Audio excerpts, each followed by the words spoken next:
The things I've seen now, they changed me. Oh, that looks sinister. Fusion Z Gamer, one of the all-time greats when it comes to Five Nights at Freddy's content creation.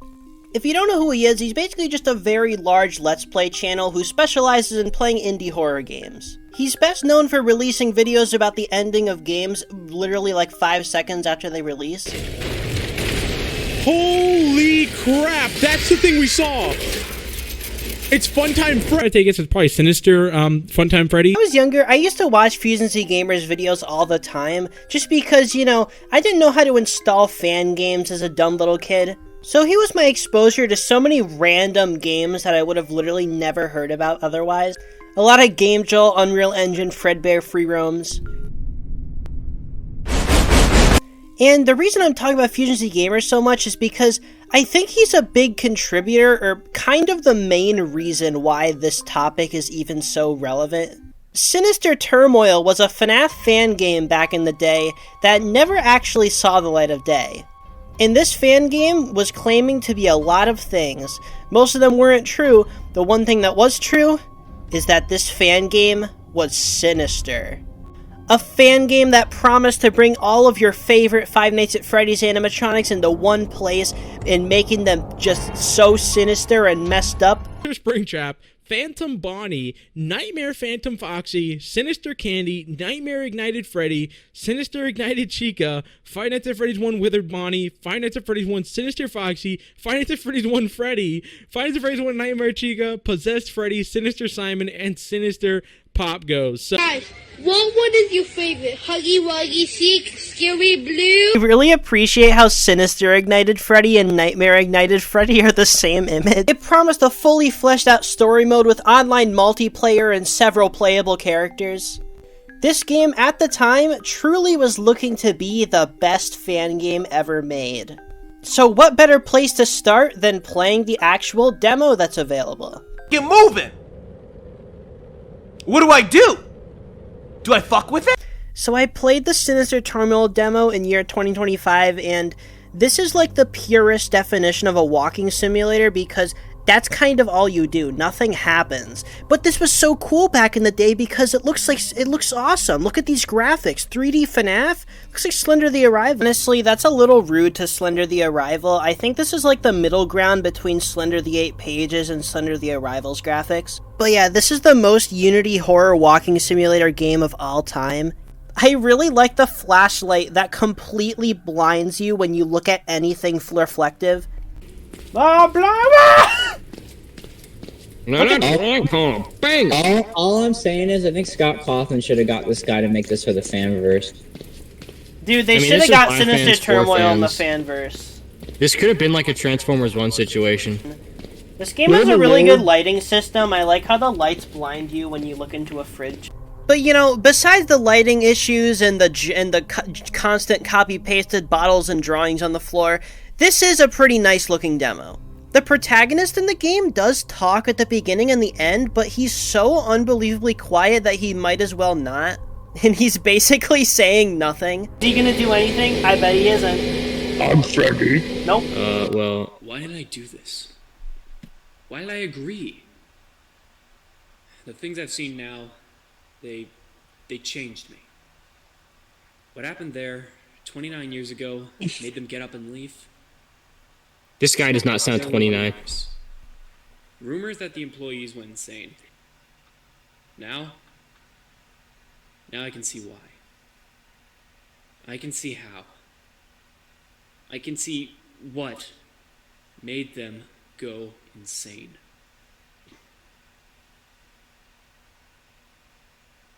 What did you see? This cutscene is so fascinating to me because I think it really just needs to be put into perspective what this guy saw to make this dialogue happen. So let's go over it.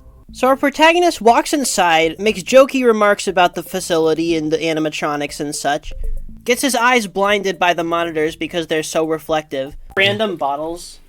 Who knows? Maybe it was for the animatronics. Maybe the office was for the animatronics.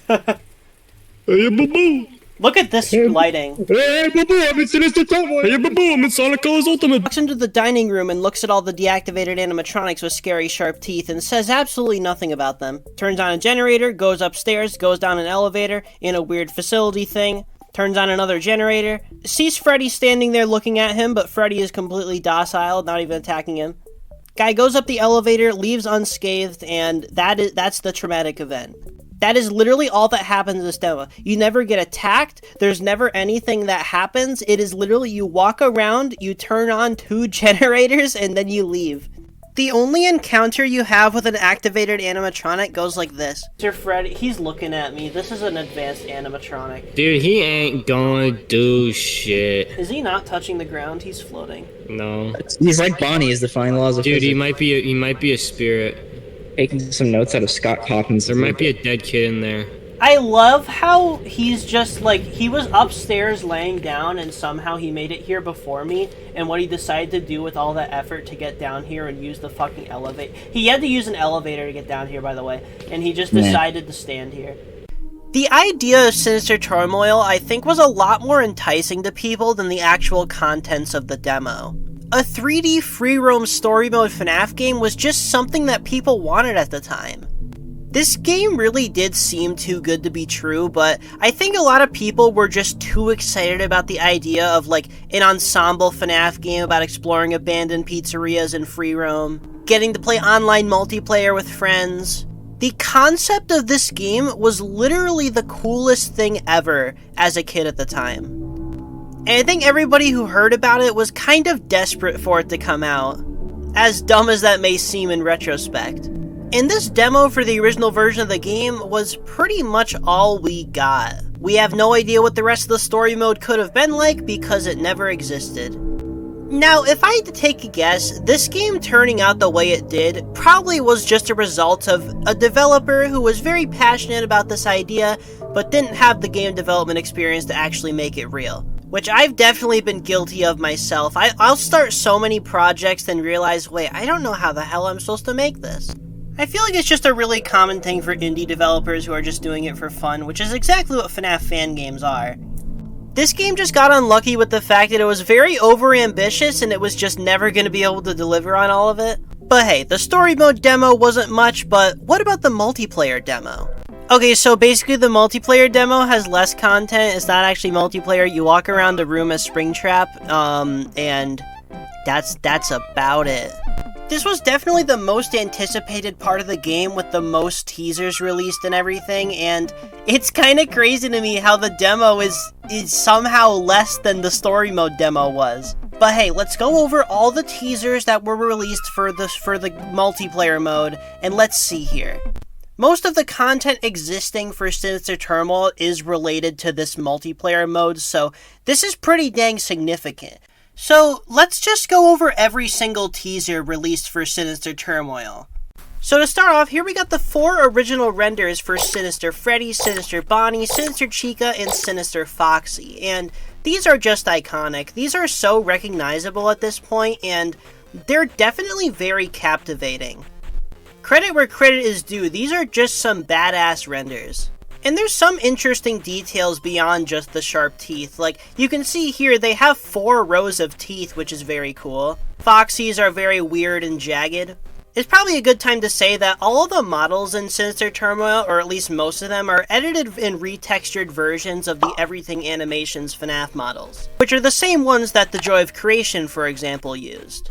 And it's just, like, they look unbelievably better in these renders than they do in the actual game, especially Foxy. Foxy was looking rough in the actual game.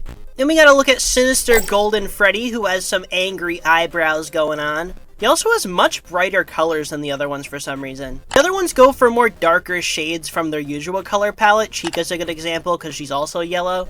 Then we can see here with Golden Freddy, he's just still very bright. We also got this iconic They Lied teaser, which I believe is an in-engine screenshot, and this is just a little goofy. Look how he's standing there. Look at that stance. His arms are so, like, spread out. He's not, like... I don't know. This is kind of how he stands in the game, though. He just kind of stands there and looks at you. This is all Sinister Freddy does. We got this iconic Sinister Springtrap teaser. using an edited version of the Everything Animation Springtrap model with a brand new William Afton corpse, which looks much better than the original. If this corpse is ripped from something else, I have no idea, but yeah, that is a different corpse. We got this text at the bottom that says Sinister.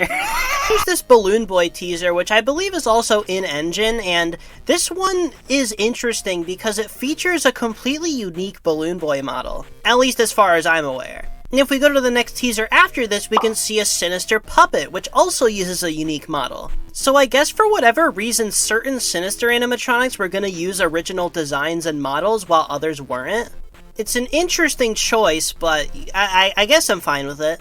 I should probably mention now that technically not all of these teasers are specifically for the multiplayer mode.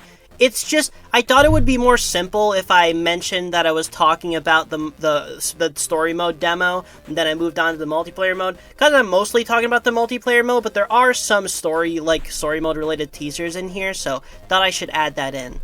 And as I was saying, here is a multiplayer teaser, and this is where I get a little bit suspicious about this game, because this is clearly a stats menu for Sinister Freddy in the multiplayer mode. And it appears to be a gameplay screenshot, since there's UI and stuff, but this Sinister Freddy looks way better than the actual in-engine model that we see in the demo. So either it's showing a still render and that's not actually the model loaded in the game, or this is just a completely fake mock-up menu. I'm not too sure, but it is interesting to think about.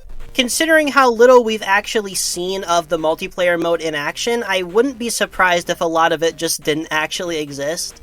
Then we got this teaser for Sinister Toy Freddy, who is a very neat looking model just because he's got these nice glowy nightmare animatronic style eyes, and yeah, he's neat. Then we got this teaser for a Sinister Ennard, supposedly, since this game was trying to do a bit of sister location because that was the newest game at the time. Now here we got another image of the multiplayer menu, and this one seems a lot more set up. And although it does look a bit nicer than I would expect it to look in Unity, I can believe that this Ignited Freddy is running in engine. And we can see he has stats for speed, weight, power, stamina, and strength. He has a sound wave ability, and interestingly, he has Nightmare Ignited Freddy, not Sinister Ignited Freddy. I genuinely have no idea what the difference would be, but okay.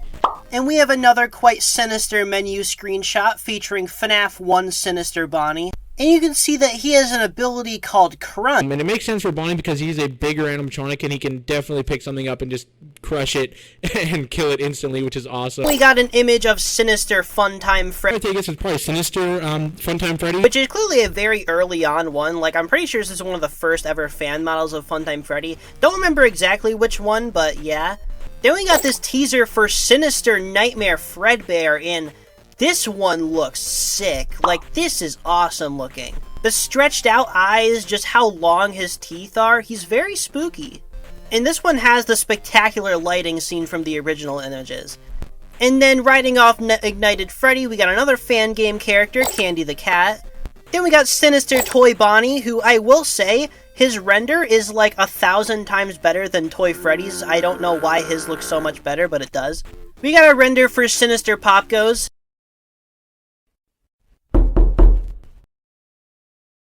We got a render for Sinister Rat, which is very low res. This is the highest quality version I could find. We got Sinister Toy Chica, and she has some crazy looking eyes, and weirdly, I don't know what it is, but this render kind of looks like it was taken in the Gmod Darkroom. Now, according to Fusion Z Gamer, this character in this image is Possessed Freddy. Now, I don't know what that means because, like, isn't he already possessed? Chai Tea? It's like I don't know what's happening. We got Sinister and or Nightmare Ignited Chica, whichever one they feel like that day, I guess. Here we got Sinister Simon, and I don't think a lot of people even know who Simon is, so just like saying Sinister Simon among all these other characters is really funny to me. FNAF 1 Freddy. That's just him. No, nothing new. And then we also got FNAF 1 Bonnie, but then we got Nightmare FNAF 1 Chica, and Sinister FNAF 1 Foxy. And Foxy here appears to have some black goo oozing out of his eye patch. Or it's just some really weird lighting.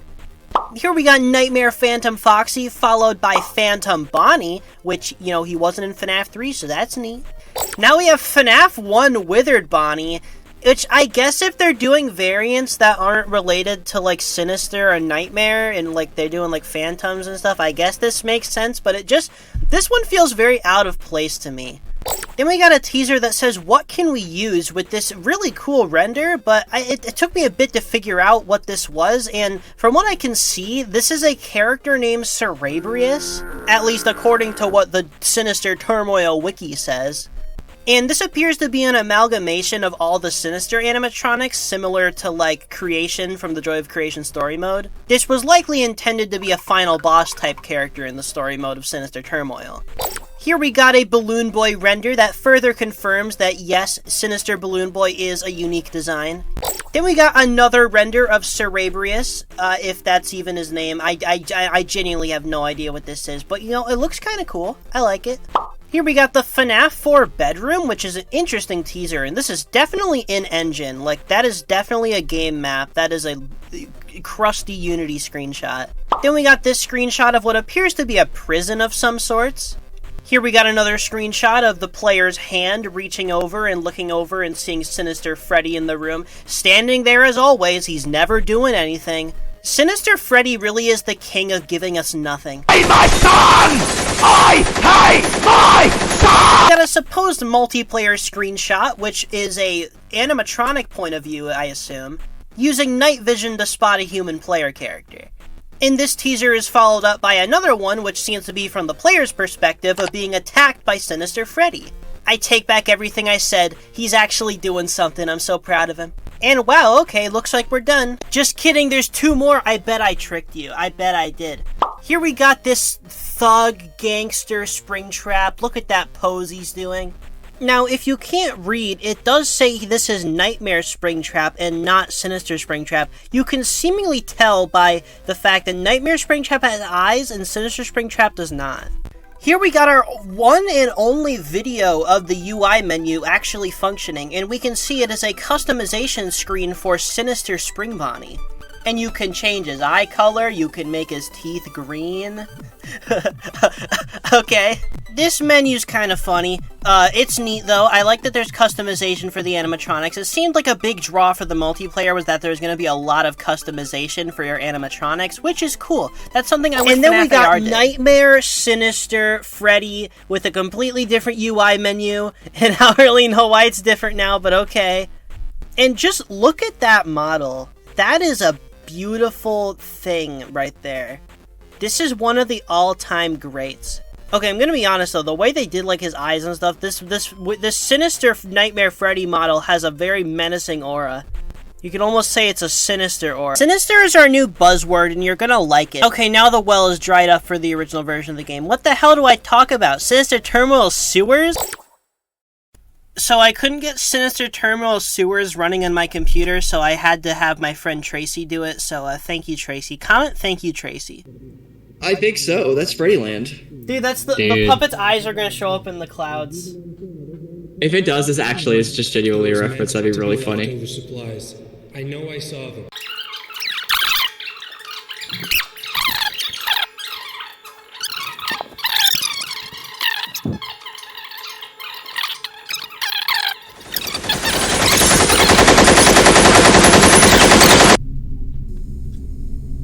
Yay, it's finally the game.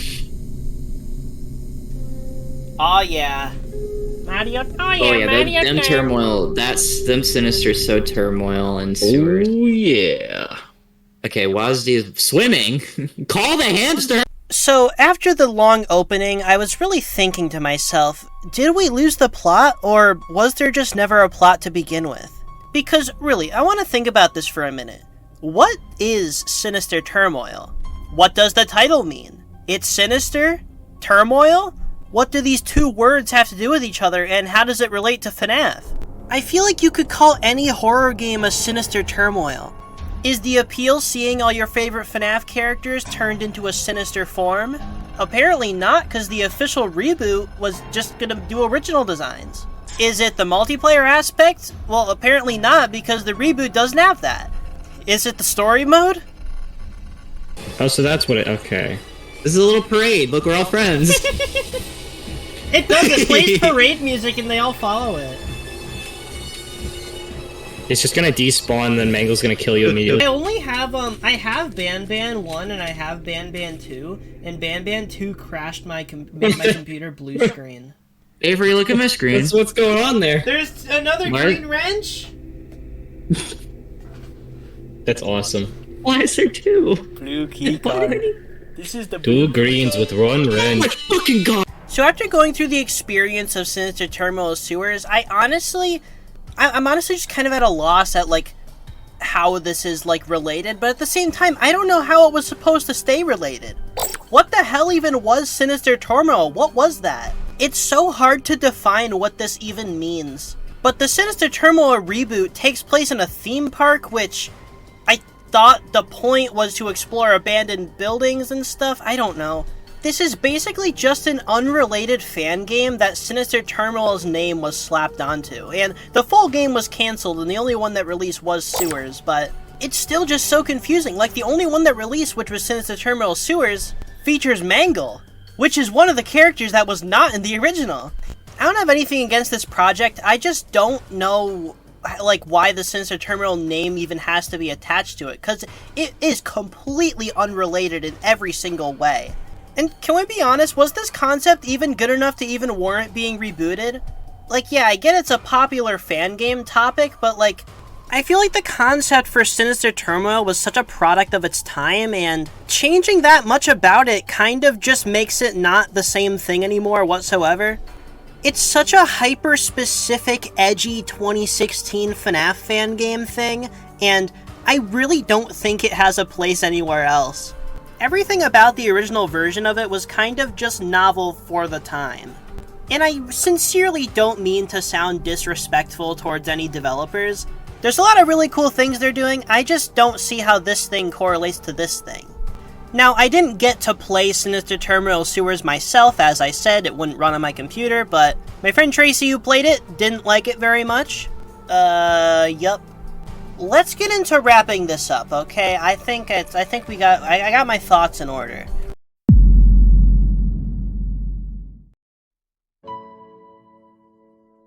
Sinister Turmoil might have not been all that, but it truly was nostalgic. And it had soul. How can something be so sinister yet so comforting? Is what Scott Cawthon said when regarding Sinister Turmoil, and I can't think of a better way to describe it. So with all that being said, what the hell's the difference between Nightmare Ignited Freddy and Sinister Ignited Freddy? FNAF is one of those franchises that just has an infinite supply of fan designs. Some have even gotten popular enough to have official merch. I said popular. Few FNAF fan designs have reached the heights of the draw kill animatronics. Now, what the hell is a draw kill?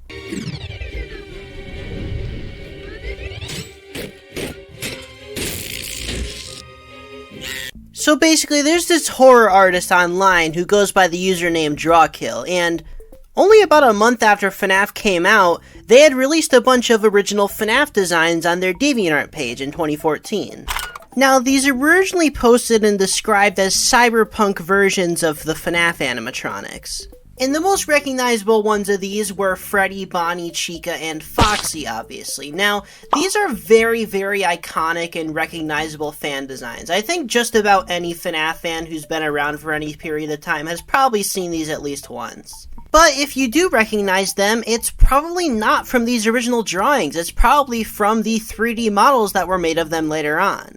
And by later on, I mean like a few weeks. Now, something I find funny about these is that they were actually given official names on the original DeviantArt posts. However, they were called like Freddy Bot, Bonnie Bot, and like, that doesn't roll off the tongue well enough for FNAF fans who need prefix then character name. So when the 3D models came out and fans had to come up with a name for these when they used them, and they also wanted to credit the artist, I think Drawkill just rolled off the tongue really nicely as a prefix for a FNAF animatronic, like Drawkill Freddy, Drawkill Bonnie, Drawkill Chica, Drawkill Foxy. That rolls off the tongue really well. So it makes perfect sense why this is what they ended up being called widely, and I think it's both a good and a bad thing because, like, On the positive side, everybody refers to these models and character designs with the artist credit in the name, so, that's pretty good. But now, nothing else comes up when you try to search for this artist, so... Today. Not today. Yes! Oh my gosh, there we go. Finally. Oh my gosh, dude, Ignited Chicas is... The commonly agreed 5th member of the Draw Kill gang seems to be this fan-made Draw Kill Springtrap. Now, this is just the Bonnie model, but colored yellow, so it's not really anything too special, but he does exist and he is used in a lot of these animations, so I think he deserves to be mentioned.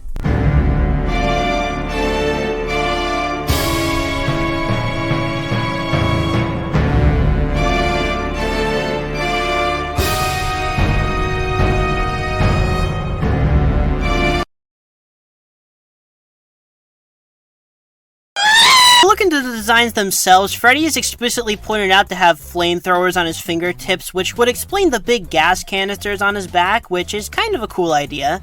And funnily enough, did happen eventually, because, Glamrock Freddy in that one ending. My finger doubles as a lighter. For birthday candles. And creme brulee. Whoopsie. Bruh, does this mean Draw Kill Freddy and Glamrock Freddy are related? Oh my god. Now, fun fact, there are some actual other official Draw Kill designs of the other FNAF characters, but they were never made in the models, so they never gained nearly as much popularity. Which is a shame, because I honestly really like a lot of these, so let's look at them. So here we got Draw Kill Toy Freddy, and this design's pretty cool, I think. He's definitely distinct enough from the original Freddy design, but he still looks pretty similar to it. Something I haven't really mentioned yet is I like how much of the, inner robot parts of these are exposed. You can see in the inner thighs that there's just no shell there, and the back of the head there's nothing. And those seem to be consistent design elements between all of them. And I compared this toy Freddy to the original Freddy, and you can see that the stitch on the stomach goes the opposite direction, which is just a neat little detail, I think. I also like his eyes, they're very weird and cartoony. And we got Draw Kill Toy Bonnie, who is very, very tall and skinny. He's got those classic giant-ass hands that Bonnie has for some reason. And he's overall pretty neat. It's definitely the same deal as the Freddy one, where they took the original design and then they added the toy features and made them more clean looking, which I think is about all these need to do. And at least Toy Bonnie isn't giving me the okay hand. Come on, man, that's really unprofessional, Bonnie. You're gonna get fired from Universal Studios. Toy Bonnie, you're chill. And then Toy Chica's design features the no-beak version of her, with the crazy bird wing spike thingies, but hers are more shaped like butter knives rather than just weird spike things. Which, I don't know if it was intentional, but that's funny. And I like the contrast between these two a lot.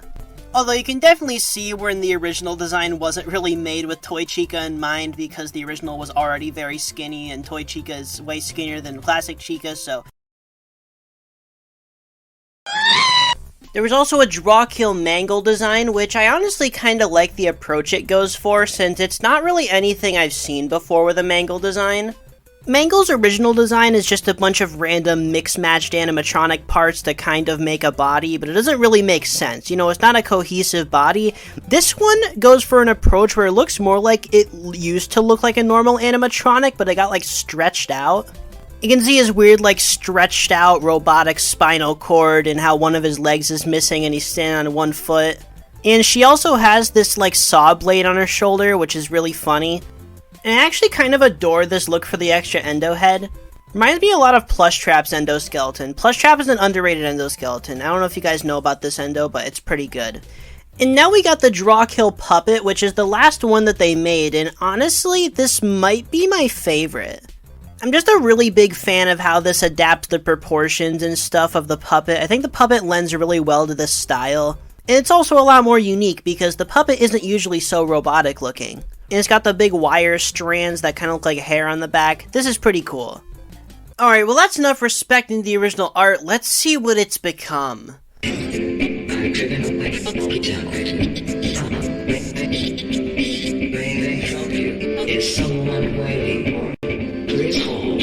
What the fuck? So there's this weird Draw Kill song. I don't really know the lore here. I can't find much. But it does exist. And I don't know what it's about. An undeniably large contributor to the Draw Kill character's popularity is Golden Lane Studio, who, while nowadays they're in kind of controversy because, all their NFTs. Look at these worthless little images. Look at these stupid images. What do you mean the most expensive one is worth 14,000?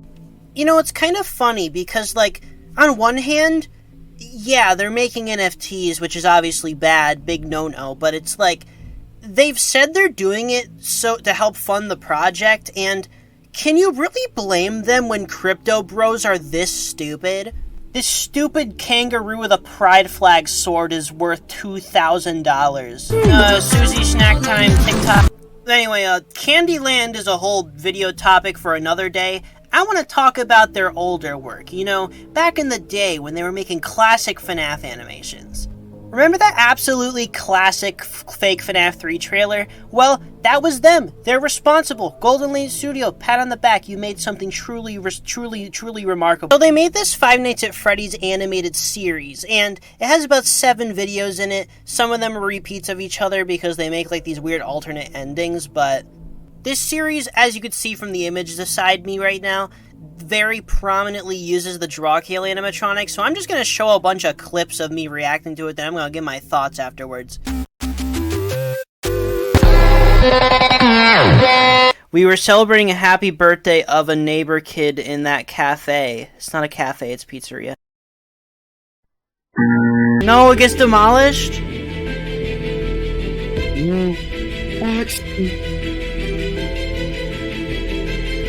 That's the same newspaper you just showed! What the fuck? What are those arc reactors? I like the random, like, bicycle that was in the dining area. Read me? Yeah. What a mess. What a mess. Yeah, I see it. All this Half-Life 2 trash.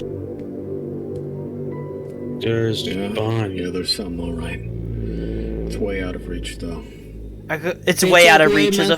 They took away my arm. There's a big fence blocking my way. No way I can get through. What do you not bring anything to cut through or open this?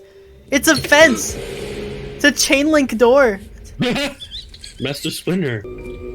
Okay, I'm in a security room. Why is the computer already I on? got eyes on a computer. Cause phone guy was Sure, here. there's a message on the This monitor. guy really likes saying, What am I I got supposed to do with eyes it? on it. What am I supposed to do now? Execute leak isolation. Wait, I think you're supposed to click on it. What? I don't think it works. Crazy. Beacon. Why did his flashlight turn off when the power turned off? Because it's connected. Oh, what? The fuck is this Venom shit? They kept the spirits in like symbiote capsules. Oh, it's it's Freddy. Oh. There he is. Oh, there he is. Foxy!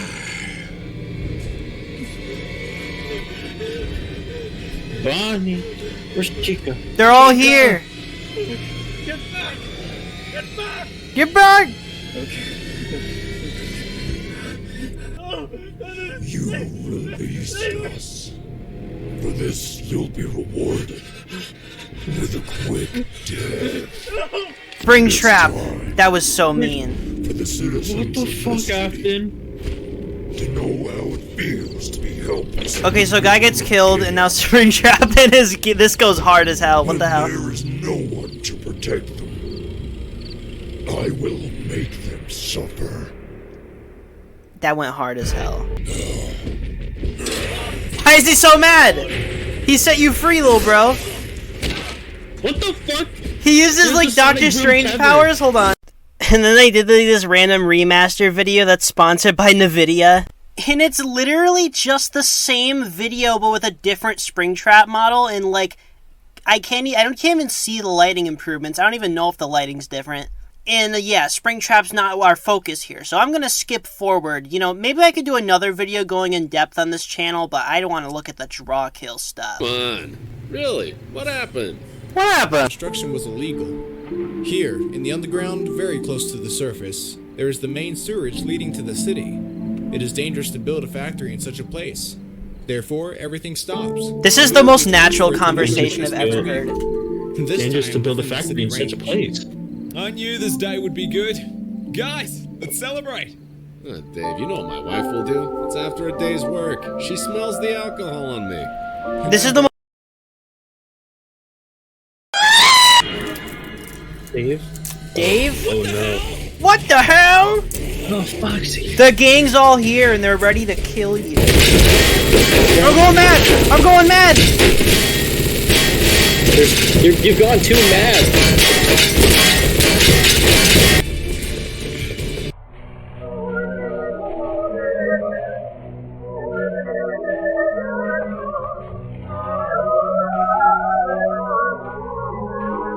Even a mortally wounded animal driven into a corner will fiercely fight. He sounds like Ultron. He is Ultron. The perfect form of life on the planet are ready to shit your pants when cornered. People create smaller people, children. You know what is required of you. Go on.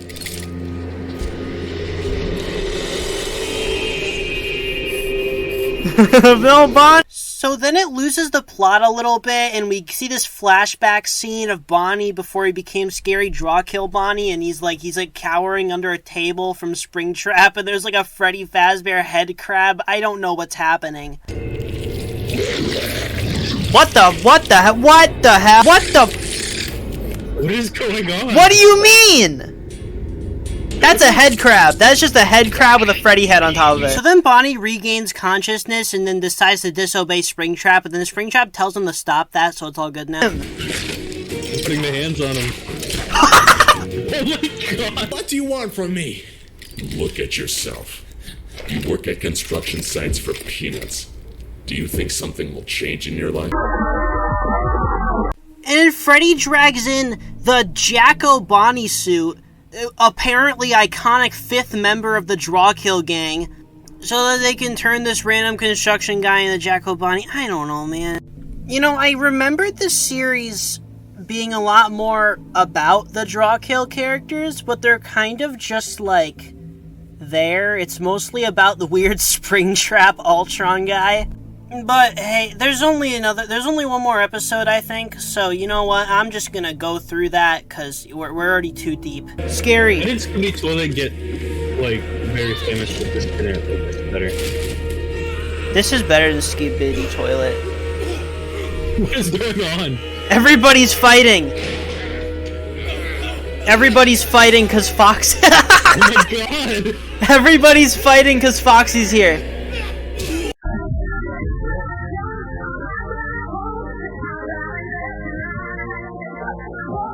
Who else would they be shooting? I am breathing shit air into my lungs. I am breathing shit air into my lungs. I am breathing shit air into my lungs. Is being And he gets cut off. I'm done with this goofy series. This channel has so much content on it, and it's all like this. I kind of love this stuff. Maybe I'll do a video about Golden Lane Studio, just like a whole video. Let me know if you guys would be interested in that. Because I already talked about it a lot in this, but there's so much else to cover. It would be worth doing a part 2, I think. I'm cutting this section short because this has nothing to do with anything, and there's another topic I want to cover, and I don't want this video to take another million years. Five Nights at Freddy's Witness is one of the coolest fan animations I've seen for the series, at least back during the time it was released, because it's just genuinely such a cool thing. Basically, this person saw the Drawkill designs, they were like, this is pretty cool. They had these weird FNAF 1, like, cartoony fan models, and then they decided to use these and make a animated, like, fan game proof of concept video, and it's so interesting. Lucifer Samo 1, who was the creator of this animation. Now, this person has been animating on YouTube for a very long time, and it seems like they're just pretty fascinated with FNAF in general, but particularly these Drawkill models and this, like, TG Weaver FNAF. I'm not gonna pretend I know what this is. I could have just said a terrible word. I don't even know. I could Google searches like a Neanderthal and pretend I know what I'm looking at. I don't. But the important thing is that they have these 3D models that look, honestly, downright terrifying. These are awful. Again, I'm not saying the models are awful, that the person who made them is terrible at modeling. I'm just saying, like, they're scary, okay? These are very off-putting. Which, I don't know if that was the goal even, since they're like FNAF, but I find these creepy. But there was FNAF Witness, which was released on this channel, and this animation is one of the coolest FNAF fan animations, just for the fact that it's so unique. It's like the precursor to those really crappy fake Garten of Banban chapters, except it's just trying to be a cool animation instead of trying to trick kids into thinking this is the next Poppy Playtime chapter. It's a shame how tarnished this genre of animation has gotten over the years because, man, animations that are supposed to look like fake gameplay is so cool. Now, to get into the actual FNAF Witness animation, I do want to preface that this animation is over 30 minutes long, so I'd recommend going to watch it yourself if you want to know the full detail and, you know, the whole, like, plot of what happens in it. I'm just going to be going over some stuff in it that I found cool. So we're like a kid and we wake up in a bed and then we look and we see our feet are covered in blood for some reason and the door opens and then this Bonnie comes in the room and she's like our little companion throughout this whole campaign. You know, our glam rock Freddy, and she signals us to come under the bed and we get this insane angle. And oh no, Scary Foxy has entered the room. Foxy's coming for ya! Absolutely adore how grungy the environments are in this. It really reminds me of like an old Xbox 360 horror game, and I think that's what it's going for. This environment definitely suits the grunge of the Drawkill designs. And I'm not exactly sure where we're supposed to be in this animation. I think it's like an asylum or something, but I can't be sure. And I want to mention right now, while the character animation in this is pretty inconsistent, it's consistent that Bonnie is really, really well animated to the point where she looks kind of out of place. But that's not like a complaint or anything. The animation is super fluid and well done. Death is coming. It's coming. There he is. One moment, please. My spooky phone's ringing. Don't you dare hang up. Then we get a cutscene indicating that Foxy has entered the area, and now you gotta go. So we have this like stealth mission thing with Foxy, and it's honestly really annoying because there's this eye effect that's going on the entire time, and it makes it really hard to look at. Like, what is happening here? Then you walk down the goddamn SCP staircase, like, oh my gosh, this goes on for so long. I'm speeding up the footage times 8, and it's still this long. This is giving me like Venturian Tale flashbacks. Oh, come on! Alright, I'm gonna make a guess. There's gonna be more stairs. Look at that. No pain, no gain. Is this what the actual SCP game is like? Is it just a long staircase? And then Foxy finds the player and starts attacking him, and then Bonnie fights back, and it's crazy. Genuinely though, that is crazy. Like, when the animation is good in this, it's really good, because, like, damn. Hey there, you won't believe who came here just for your birthday. That's a surprise. Follow me. Follow me. So you chase this random kid in the dark for like however long, and then he leads you to this door. But that was a dream sequence or something, because you wake up on the floor with Bonnie right after you go through the door. So then you find this key and Chica! But you know, it's not really that big of a deal because she says time to eat, so it's not actually Chica. Chica would say let's eat. Time to eat. So you walk into a room and find a pizza box, and what's gonna be so scary about a pizza box? It's not like a kid's ghost is gonna jump out of it. Oh my god! But now Chica's coming and you gotta run through the iconic hallway of mannequins. And like any good mascot horror project, you fall down a shadowy pit of darkness. And we experience 99% of Poppy Playtime Chapter 4 in a quick interval. And then we come face to face with Freddy for the first time, and yeah, this guy did not get as much care put into his animations as everybody else. I don't know what happened here. He just looks very, like, stiff compared to everything else in this, and it's kind of jarring. And Freddy can just, like, teleport, but he's not using his teleportation ability to catch up with you. He's just using it to zigzag, so I'm not really sure what's going on here. Then we get cornered by Freddy, but Bonnie's here to save the day. And then we ride on top of Bonnie to escape Freddy through a hallway full of hospital beds. So then Bonnie gets caught by Freddy and we get to go through the bloodiest vents I've ever seen. I actually don't think I've seen a bloody vent before, but yeah, this is definitely this is what hell looks like. And maybe we are in hell, cause the heartbreak sets in and Bonnie's been corrupted by Freddy. And we find an elevator to escape, and what the hell are you doing, Bonnie? This is genuinely like boggles my mind. What is going on? Then we get possibly the funniest retelling of the Bite of 83 that I've ever seen, so I'm just gonna let it speak for itself. Kids from him? Well, that's not a problem. We'll help you reach him. Come on, guys!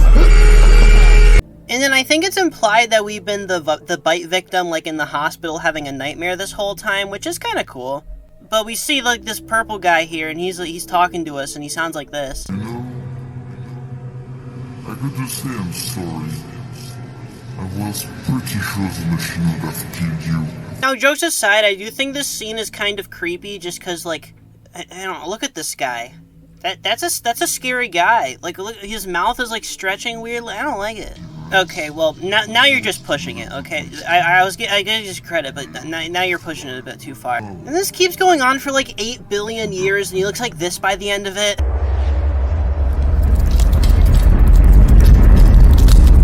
Okay, so I guess Draw Kill Freddy turned you into the puppet. What the hell, man? Sure. What do you mean? It says defeat the purple guy on top. Is that him? What would you do in this situation? What are you supposed to do here?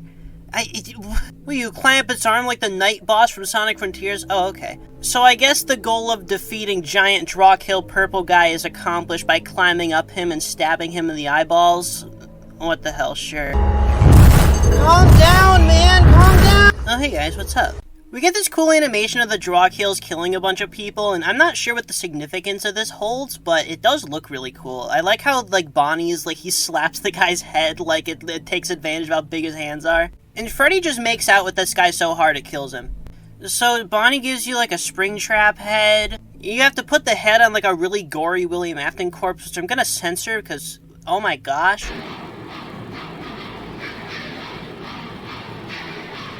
And now that William Afton was put inside of the mysterious hole, everybody has been cured of their draw kill design disease. And then I think it's implied that you all go to heaven or something. The end.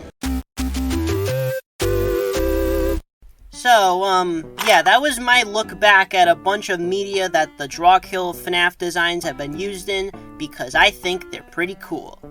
Links to the original works will all be featured in the description of this video, so go check that out if you're interested in all them.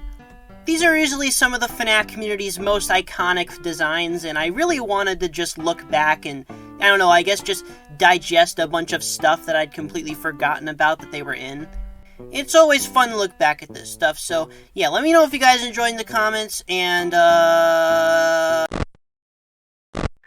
Since the dawn of time, humanity has only had a few common goals.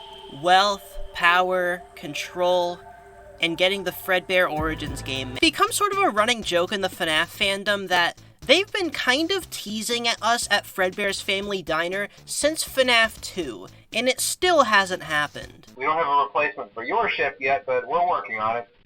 We're going to try to contact the original restaurant owner. I think the name of the place was Fredbear's Family Diner or something like that. It was closed for years, though. I doubt we'll be able to track anybody down. And I think the series itself is fully self-aware about this. We just got a full FNAF prequel game earlier this year, and the rest of the game was full of Fredbear pizza boxes, and Springlock suits, and Spring Bonnie bobbleheads. And despite all of that, the ending of the game takes place in a FNAF 1 location prototype. FNAF Security Breach did the exact same thing. When you go under the Pizzaplex after seeing all the Fredbear posters and stuff in the building, you probably would have expected maybe Fredbear's is going to be down here. Nope, it's the FNAF 6 location.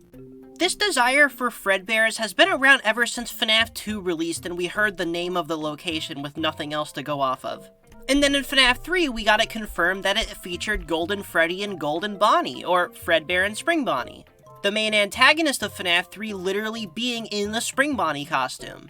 And because of Spring Bonnie being William Afton's suit of choice, Spring Bonnie's kind of the secondary mascot of the whole series. FNAF 4's minigames all take place inside of Fredbear's for the most part, and then Fredbear, like, literally nightmare terrifying big Fredbear shows up at the end. FNAF loves acknowledging Fredbear's and acting like it's important, but never actually showing it. It gets to the point where it took a data leak of an early version of Help Wanted to even get an official Spring Bonnie model. And all of this is to say, With how long FNAF fans have been begging for Fredbear's, it is no wonder that one of the most common topics for FNAF fan games is Fredbear's Family Diner.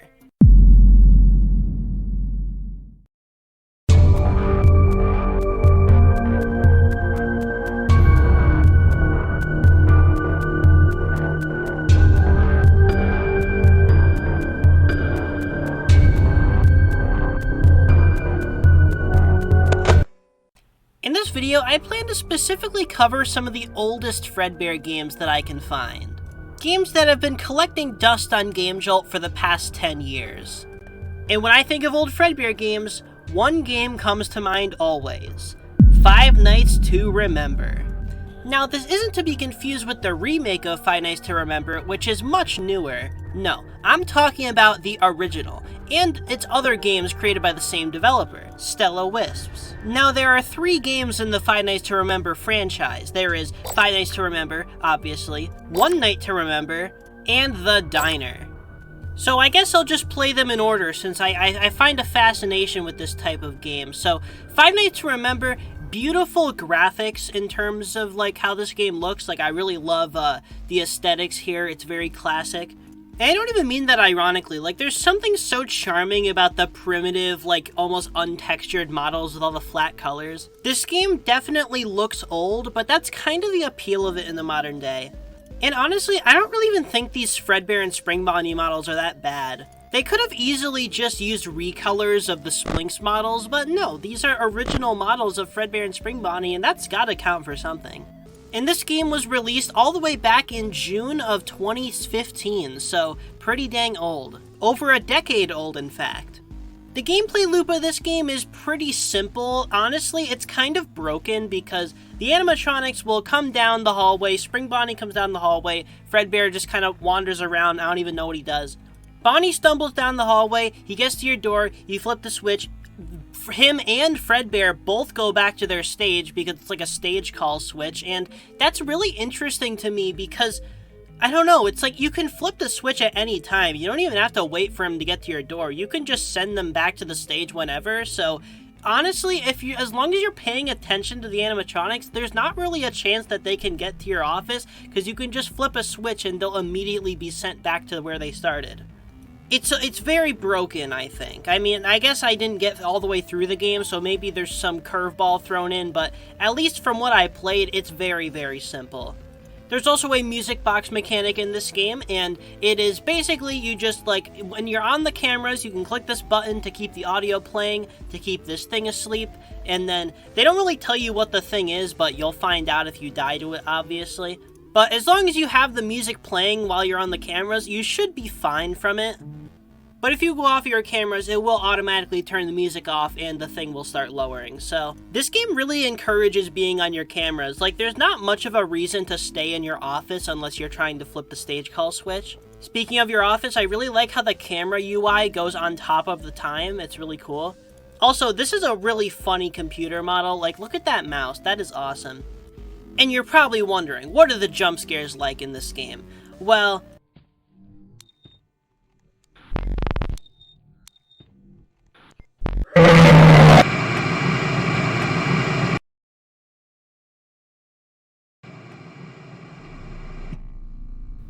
what? So, just kind of a general thing for a lot of FNAF fan games, I don't know why every FNAF fan game on the face of the earth decides to make the phone calls as quiet as possible. Like, on night 1 of this game, it is very quiet, but it's still, like, you can still hear it, right?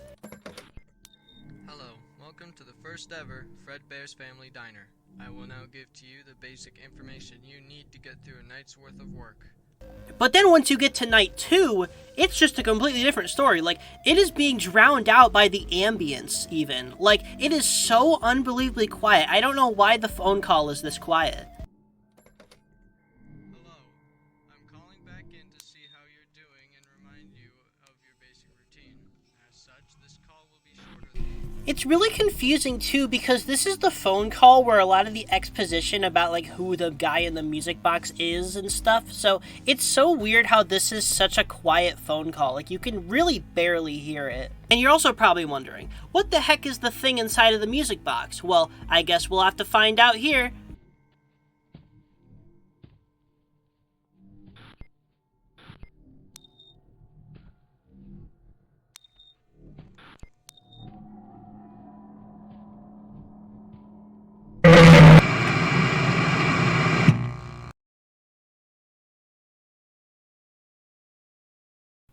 Okay, man.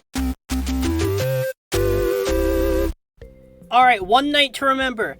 Pretty cool title screen. I got a thank you beta tester trophy, even though the game came out 9 years ago. And when I try to play it, it just shows a gray screen. I don't think it works on Windows 11 or something, because, yeah, it's just a solid gray screen for some reason. Although, what I can comment on is the sound design, and, you know, they fixed the phone call volume. It sounds pretty good now. Oh, hey. Welcome back to your job, Alex. Look how the person on the phone says, oh hey, even though... You called me! What do you mean, oh hey? Are you surprised that I answered the phone? I am too, I can't even see the phone. Now, the diner is pretty much a remake of the original game, although, honestly, I think at least in terms of gameplay, it's definitely worse. I will say the pizzeria looks a ton nicer, as well as the animatronic models. But, like, I don't know if I was doing something wrong, but I was running out of power before the phone call was even over. On night 1. And I tried multiple times, and the power drains too fast even when I'm not doing anything. And also, Fredbear and Spring Bonnie seem weirdly aggressive on night 1, especially when the phone guy explicitly says I only have to worry about Fredbear this night. So I'm not even sure if it's intentional that Spring Bonnie is also active. As far as I can tell, Fredbear and Spring Bonnie function literally identically. They show up to your door, you go inside the locker, and then they leave, and it's basically that gameplay loop over and over again. And I will say, the sounds they make when they show up are kind of funny. Forward, 2 steps back. No, miss. We don't need another. This game also has a music box mechanic. It's very similar. Animatronic comes to your office, make them go away, and then watch the music box mechanic. Except the music box mechanic in this game is on an entirely different camera system, similar to FNAF 3, where you will watch regular old classic Freddy, and he's just in this dining room, and I guess you have to reset him so he doesn't get too close to leaving. But because of the power stuff, I'm pretty sure this game is impossible. So the next game I want to cover is Fredbear and Friends Out of the Machine, which is the precursor to two much more popular fan games, Fredbear's Fright and Fredbear and Friends Left to Rot. But as I said earlier in the video, I don't want to talk about the modern fan games, I want to talk about the good stuff. I'd like to say, by the way, I'd say this stuff as a joke, okay? Obviously, a lot of newer fan games are great, I've played a lot of them, but even though many newer fan games may be objectively good games, they don't make them like they used to. And I guess they really don't make them like they used to, because I don't plan on talking about this game for long at all. I like the use of these models, okay? I really, really love these models. I kind of made a whole video just so I could talk about them. Now, I was really not feeling this game. Like, this is just boring. Like, nothing happens in this game, and the gameplay loop is a little frustrating because for whatever reason, on top of the pretty visually boring cameras, there's no map, so you never have much of an idea how close the animatronic is relative to you, which just makes watching them on the cameras much less interesting. Obviously, I found out what the camera was closest to me by playing the game, but as for the other cameras, I have no idea. Genuinely, I have no idea why there isn't a map in this game. It's probably because of how the cam system works, where it makes you use the numpad to switch between cameras, but that's dumb. Just do it how it's supposed to be. And there's also no clock in this game, so the night just kind of ends whenever it does. You never have any idea what time it is. I don't know how you managed to make a FNAF game with no map and no clock. Like, what are we even doing here? This game is just plain boring and not engaging at all. It removes two fundamental elements of making FNAF interesting and doesn't serve anything to replace them with. It also has a very, very generous music box that you can overwind, so it can just take forever to even lose a bar again. And trust me, you'll have plenty of time to get that music box really wound up because the animatronics in this game are so slow. I went 2 nights in a row without any animatronic actually reaching my office. I got close. On night 2, Spring Bonnie actually almost got into my room, but the night ended, which I had no idea that if the night ending was coming because it doesn't tell me how close I am to the end. I didn't like this game, but I'm glad the developer went on to make better things, because if I remember correctly, these 2 games were pretty cool. Although I have not played them in a very long time. And just to show how old this game is, there's a minigame that shows William Afton, or Purple Guy, using the Fredbear suit instead of the Spring Bonnie suit, and I just think that's funny to see. Especially in a post-FNAF 3 world, like, what? I think we knew by then that he used the Spring Bonnie suit. And that I noticed after the fact when I loaded up the game again to get footage, I had another character in my extras menu, and it was this endoskeleton dude. I assumed this is the guy in the music box, but I never actually saw him during gameplay because the music box was just a non-issue. And, okay, last thing I want to mention about this game, there is just a certain aura to the phone guy in this game, and I can't really describe it, so I'm just going to let him speak for himself. Welcome back. I hope you figured the system out. There was one thing I forgot to tell you about last time. You can actually run out flashlight if you leave it on for too long. The same thing happens for the left light. I think the power system was messed up when they installed the cameras, so be careful. Oh, something happened yesterday. When we checked the stage yesterday morning, Bonnie seemed to be off-center. Did you mess around with them? It's not because the suit wearers have them lined up correctly every night. So please stop or the management will not be happy. Anyways, keep looking for anything off. Good luck and try not to fall asleep. I don't know why I felt the need to play that entire thing, but I felt like I should have. Okay, so there's some fan games in this video that I want to talk about that I think like 4 people have played ever. The production process of this video was I would go on GameJolt and I would find a game and then I'd pick it, I'd download it, and then I just got a bunch of them lined up. And I figured that Five Nights at Fredbear's by Ultra Games HD was a perfect contender for a game that I should talk about. This game was made around 2017, so it's slightly newer than a lot of the other games on this list, but also it's like that literally perfect vibe that I'm looking for, so it's perfect. So let's get into it.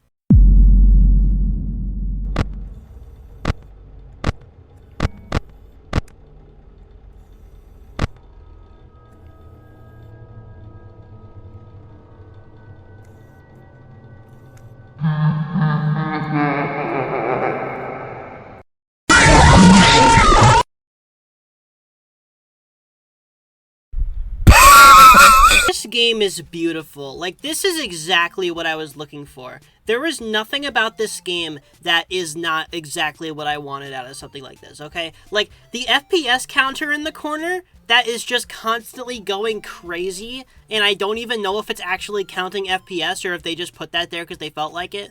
It has the option to turn on shaders, which is what you're looking at right now, and when you turn them off, it makes the game brighter. So are the shaders just making the game darker? This is a click team game. I don't know how shaders work in it. This game has the very simple gameplay loop of animatronic comes towards your office, you put on the Springlock mask when the animatronic shows up, and in true fashion of these types of games, there's not 1 but 2 music boxes. But you don't actually have to wind them, they just kind of turn off sometimes and you have to turn them back on before the animatronic kills you. And the music choices are quite interesting. Like, the puppet's music is pretty standard, but then Shadow Freddy's music, who is the other character you need music box for, I don't know, what is he listening to?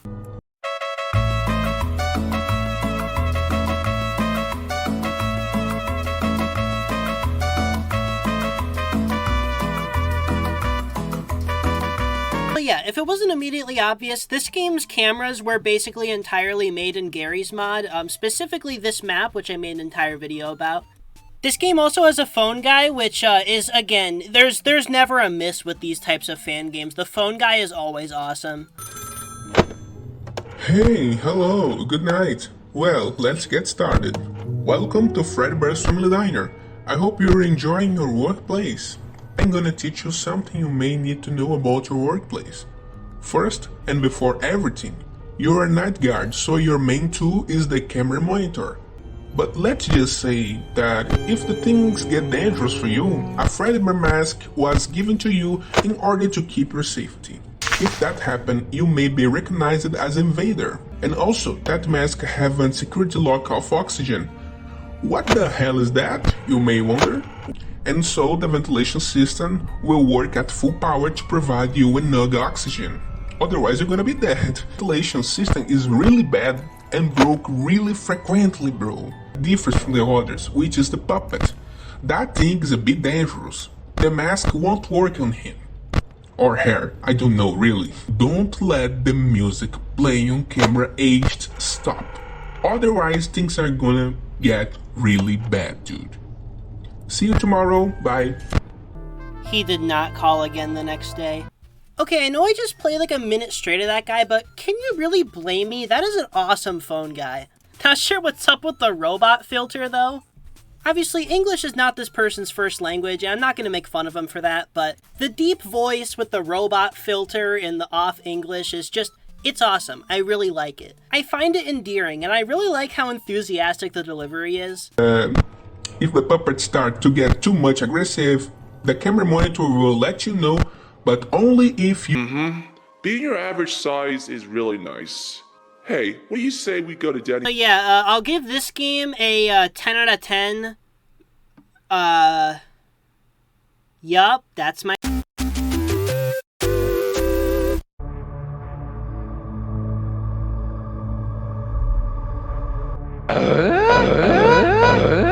Now, Spring Locked at Fredbear's is a Fredbear free roam game that is...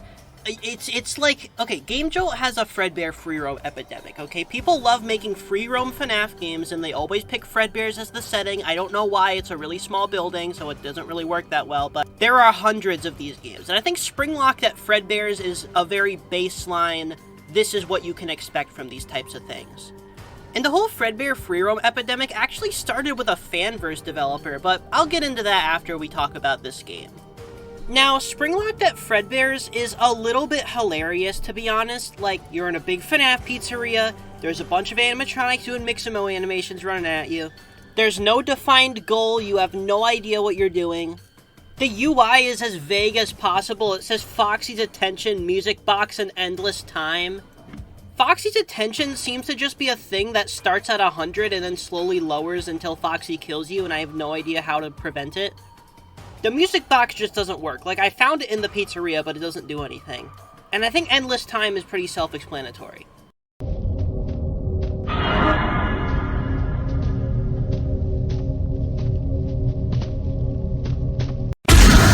Sometimes I think maybe this game would be easier to understand if the tips menu didn't look like this. There's a lot of FNAF 6 stuff, I assume just because that was one of the newest games at the time that this released. Sort of, I mean, Help Wanted was out by the time this game came out. This game's a bit newer. We got these great arcade cabinets featured. What happened here? So naturally, this game has a locked-in sewer type Yellow Foxy. And it has a shrine to Fusion Z Gamer, as these types of games typically do. No, I'm not making this up. A lot of these games like to put a picture of Fusion Z Gamer because he's like their god. He plays all of these games basically every time. Some other funny oddities in this game include these action figures, which are just shrunken down versions of the actual animatronics, which, to be fair, the actual official FNAF games do this too. I just like seeing it. The office has this weird looking plush trap in it, and I don't really know what's going on with the textures on his head. It's like inside out. I don't know. There's some way he's moving too. He's alive, but I don't think he actually does anything. I think he's just here. Also, he's not even green. Come on, Plushtrap is green. Everyone knows this. There's a little tiny Fredbear in the office too, and he's got scary red eyes, and I don't know what his deal is. He's a little scary. Then we got this screen with this totally real static on it. That is the realest looking static I've ever seen. It's a very convincing effect. Spring Locked at Fredbear's may just be a crummy Unreal Engine FNAF free roam, but it's got heart, it's got soul. Someone put their heart into this. And if you like how this game is, there's probably like 500 more where that came from. The infamous Fredbear free roam is one of the most fascinating things within the entire FNAF fandom, and I think it all can be traced back to one character. Nixon may not be the first to do it, but I think Nixon can easily be credited as the person to popularize free-roam FNAF games. And this can all be traced back to Those Nights at Fredbear's, a free-roaming Five Nights at Freddy's fan game which promised to show you the interior of Fredbear's Family Diner. And I'm sure just by looking at this footage right now, you can see many similarities to a lot of the Fredbear free roams on GameJolt, and this is no coincidence. Those Nights at Fredbear's ended up being cancelled, and I think because of this, it caused a domino effect where people had this idea that there would be a free-roaming Fredbear game, and I think, like, thousands of teenagers just decided, you know, I'm gonna do it myself. And there's something so unbelievably beautiful about that. Those Nights at Fredbear's may have never released, and maybe it's for good reason, because maybe if this game released, I don't know, maybe this would be the most popular Fredbear fan design, and I don't want to live in that world. And I think Nixon's impact on free-roaming FNAF fan games can even go further, because he made pretty much the most popular one ever, The Joy of Creation Reborn. But anyway, I feel like I should cover at least one more free roam game before we get into more awesome Click Team stuff, and I think I have a good contender. What's this? Windows protected your PC? It's probably nothing. Yeah, we'll run this.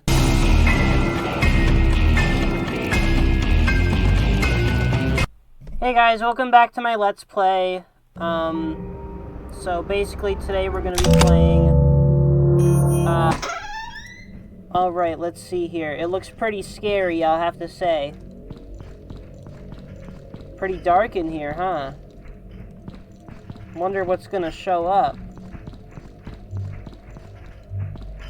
Oh, we got some ray tracing. Fredbear! I'm such a big fan. What's up, man? What's up, Fredbear? Ah, damn it. We're gonna give this another shot, okay? Because I know in my heart that this is gonna be a great game.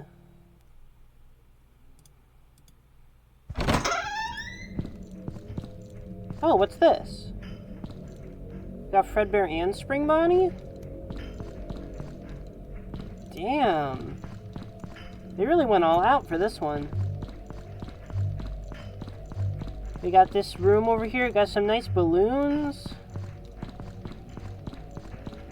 Aw, sick. Nightmare Freddy? In this economy? Oh, that is so cool. You just can't get any better. You just can't get any better than... Alright, let's try that one again, shall we? Okay, let's try that one again.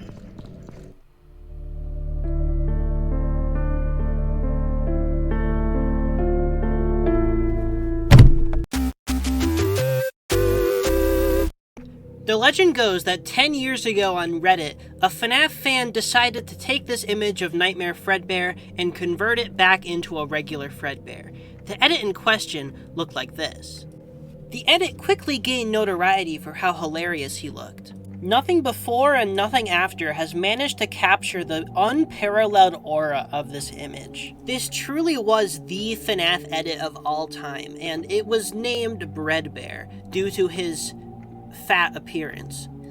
Direct Doggo, the feature developer of Dial Town phone dating sim, had decided to use Breadbear for their FNAF fan game Day Shift at Freddy's, which is a classic.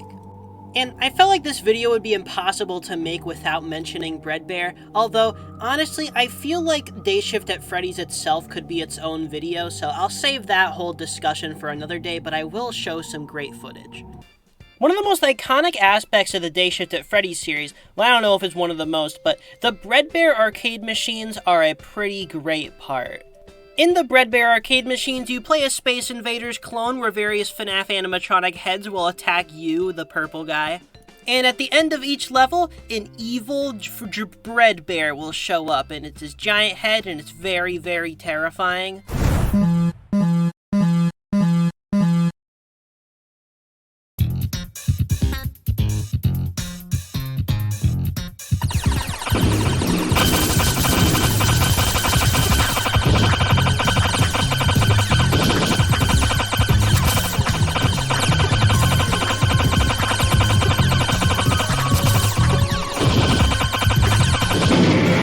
the second level, you face the toy animatronics and a photo-negative version of Bread Bear, which is very, very extra scary.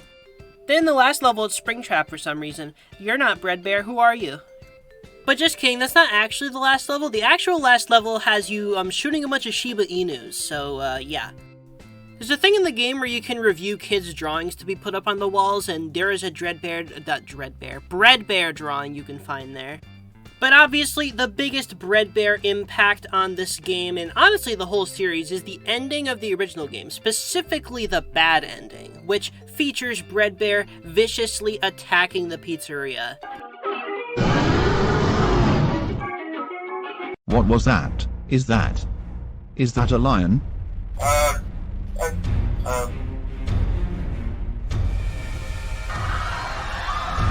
am Bread Bear. I demand the...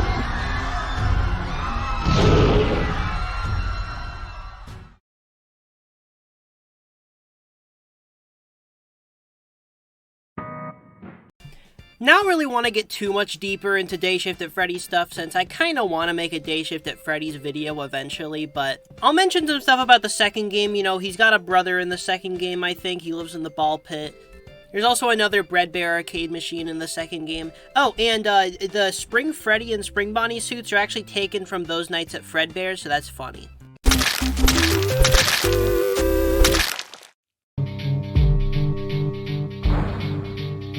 You gotta admit, this music goes kind of hard. So this is Five Nights at Fredbear's Family Diner, which is what I believe to be one of the very first Fredbear fan games, if not the first. This game is an asset flip of Five Nights at Candy's, Five Nights at Freddy's 2, and Five Nights at Freddy's 3. With animatronics that look like this is my kind of fan game. Now this game cold opens like this.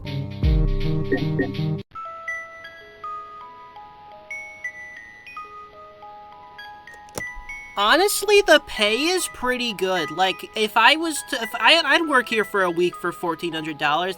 That's a lot of money. I live in this beautiful house, by the way. This game builds up terror in your soul as you watch Spring Bonnie and Yellow Balloon Boy walk on the camera. Now, I'm not really sure what you're supposed to do in this game, because one of the only ways of defense that you're given, actually I think it's the only way of defense that you're given, is this weird menu. Now, I don't know what any of this means, there's no phone call to explain it, and if I click it when Spring Bonnie shows up at my door, this happens.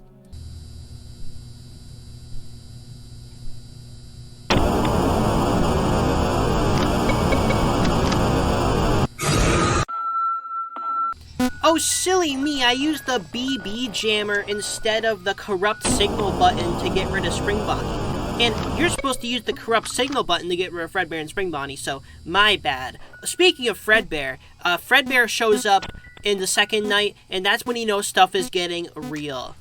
Fredbear can make it from the stage to the office much faster than Spring Bonnie can, so you gotta be vigilant about it. Or else this is gonna happen.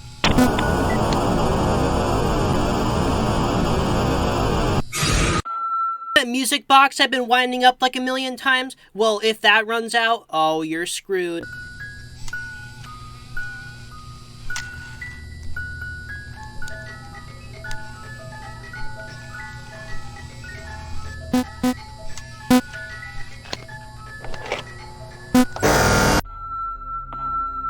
So, Five Nights at Fredbear's Family Diner is a beautiful game. It is a time capsule of a bygone era, and I love it for that. There's nothing to hate about this game, okay? It's amateur, it's not that great, but it's good. And you know, unlike a lot of the games I talked about in this video, I think this one is fully beatable. Like, you could beat this. This is a playable game. And I really enjoyed making this video. There was a lot of really great stuff to look at, and I've left links to every single game I talked about in the description. Go play them if you're interested. Don't bother any of the developers, though. Don't harass anybody. That's not very nice. There's nothing to harass about, okay? These are great things.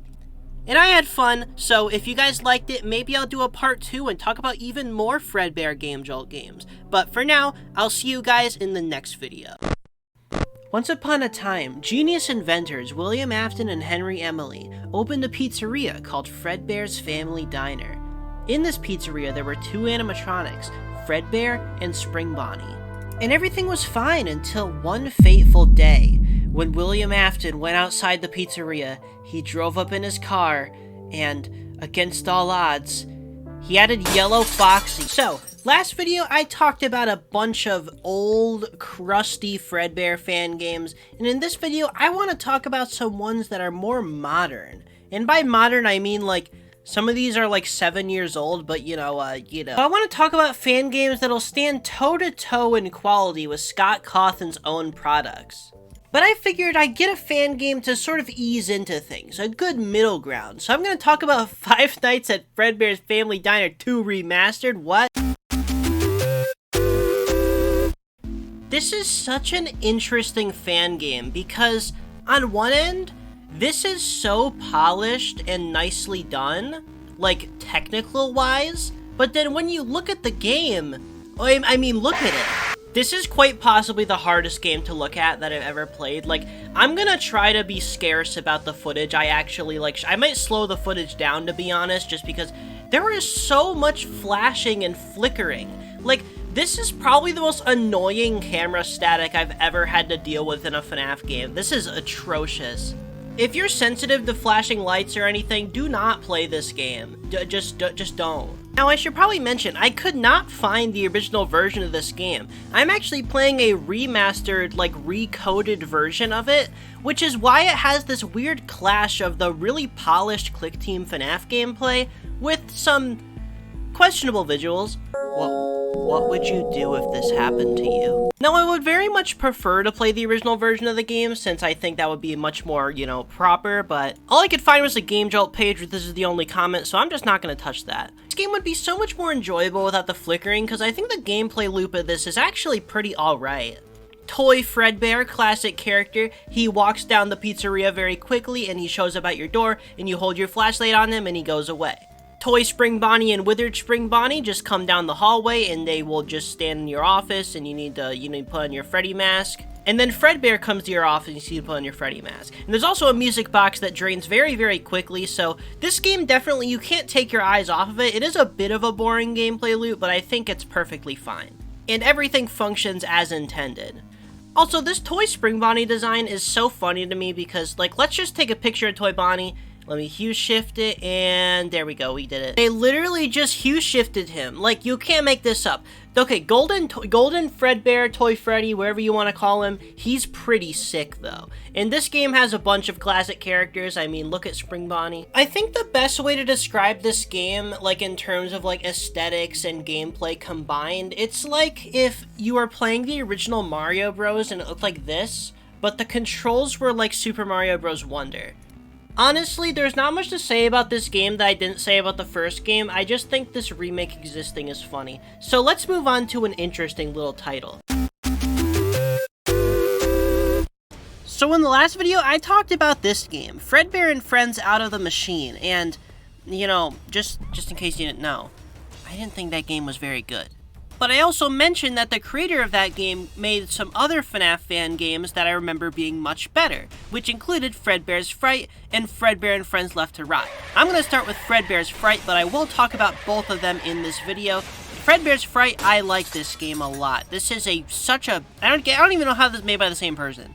And for being a 7-year-old FNAF fan game, this is honestly really great at replicating Scott's style. This game has excellent aesthetics. It's like you mushed FNAF 3 and FNAF 1 styles together, and I think it works extremely well, especially for the setting of this game. That setting being the FNAF 1 location repurposed into a horror attraction called Fredbear's Fright, although the layout does not completely line up. But I personally don't mind the layout inconsistency with FNAF 1 because it honestly just makes this game's map more interesting. And this game's cast of animatronics includes Fredbear, obviously, Spring Bonnie, who's looking a little, so big chunk is a GameStop. Fredbear has a really hilarious game mechanic, so, like, he leaves the stage, and then eventually he'll show up in your office, and when he shows up in your office, you have to pull a switch in the office that pours water on him, and that makes him leave. I don't know why this switch is here. The phone guy says it's to refill your water bottle in the morning, and nothing about this contraption makes sense. It's clearly meant to be like a fire emergency sprinkler, but it's only in one room and there's no alarm, it just turns on the sprinkler. And Spring Bonnie basically leaves the stage, and then eventually he'll try coming through the vent, you gotta close the vent, and that's pretty much it. And the same game mechanic is used for the two little hand puppets. There's I think it's kind of redundant that Spring Bonnie and the hand puppets both do the same thing at the vent. I think I'd prefer Spring Bonnie did something unique, but I guess it makes the gameplay loop more simple. All three of these guys just show up at the vent, you close it, they leave, then that's it. There's Scrapped Mouseki, and Mouseki shows up at the doorway, and when he shows up at the door, you close it. We got this other Fredbear who's just like a blank endoskeleton wearing a mask, and this guy, he calls you on the phone, gives you a code, and you need to type it into the number pad on the wall, or else he'll kill you. Which is a very funny game mechanic, but it's also kind of cool. It reminds me of Lolbit's mechanic, but it's less stupid. Then we got the prototype endoskeleton, who's kind of like the Foxy of this game, but instead of watching him, keeping him at bay, you more so just have to watch him to make sure he hasn't left yet, because as soon as he leaves, you need to close the door to your office or else he's gonna get you. But to my knowledge, there's no way to slow down his progress of leaving his room. It's just a matter of paying attention to him. And also, when he leaves his room, he wears this weird rat mask, and it's like, is this Mouseki? What's going on? So, I don't know. I like this game a lot. I don't understand a lot about it, but it has a fun gameplay loop. This is a nice little fan game. You know, I had a fun time playing it, and, you know, I would recommend it. For how old this fan game is, I really do think it's impressive. And it understands a lot of really good core design elements of the old FNAF games and replicates them very well. This game also probably features the most unenthusiastic phone guy death of all time, and I mean that with full sincerity. There is no competition. This guy did not care at all about dying. Hey, I was on my way over to see you. Prototype is doing something terrible. Tonight hasn't been very good for me. I don't know what to do. Just don't worry about me, okay? Oh no. And just like that, he's dead. Amazing vocal performance. I really felt the emotion. I felt like that's a great story. I felt like I was really there. Oh no. Like that's your reaction? You're about to get killed by this guy? That's your reaction? This game has a final boss who is amalgamation, and his name is Fright, and he looks like this, and he's funny.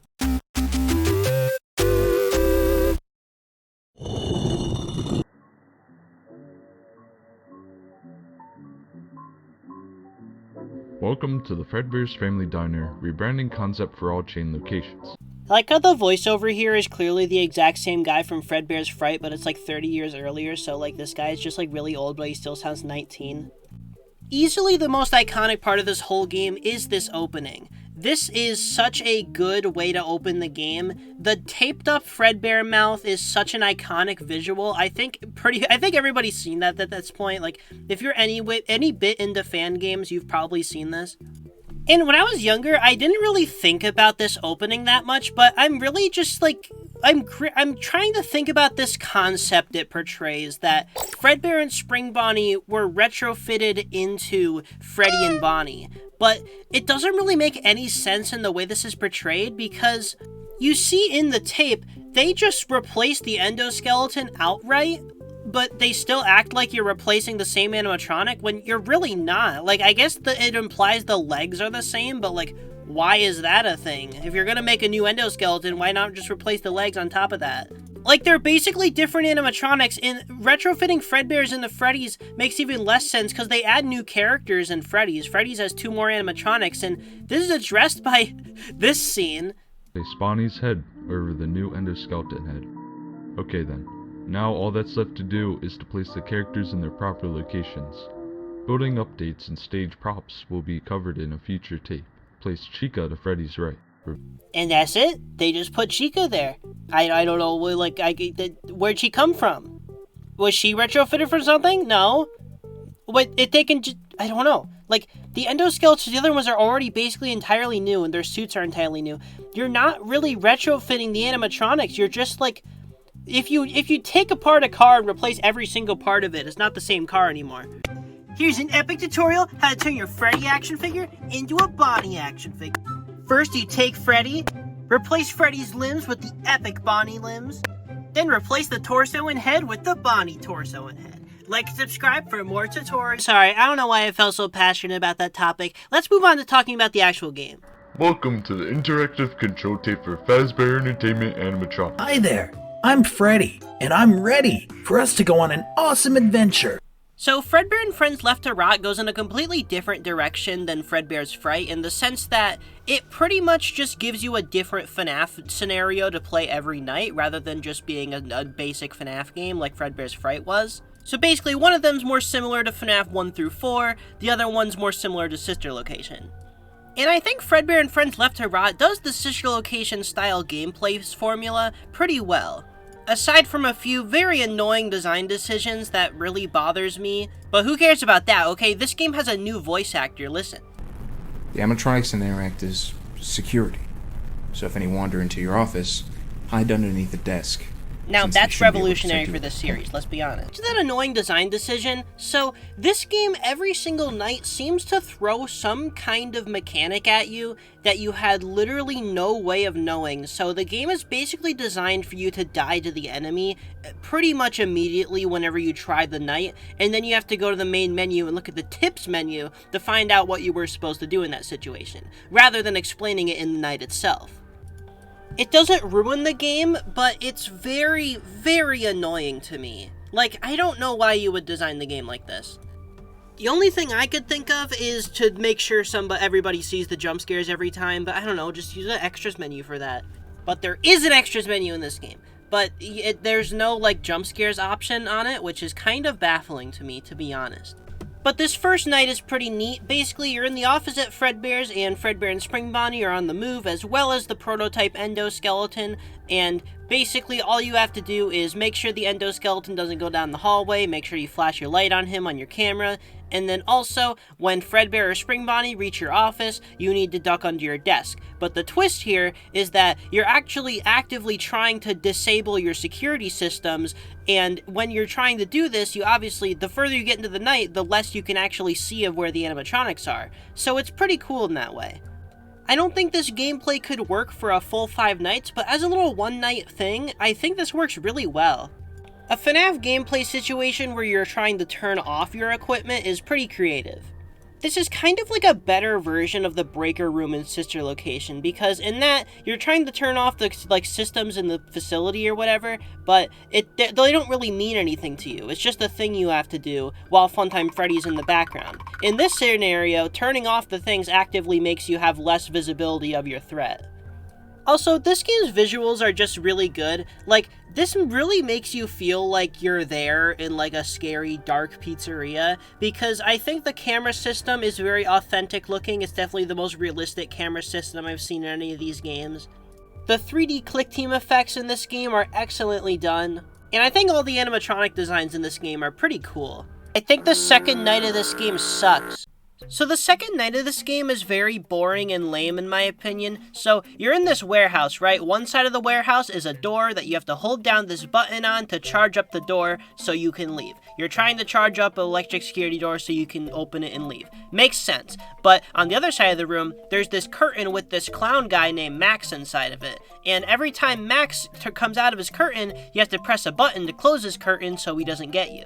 Closing his curtain will drain your power, while the simple act of not holding down the button will also drain your power. So basically, this door button needs constant attention, meanwhile this guy also needs attention every once in a while to close his stupid curtain, which will set back your progress. So it's kind of just frustrating. I didn't find this fun or particularly scary, unlike the last night.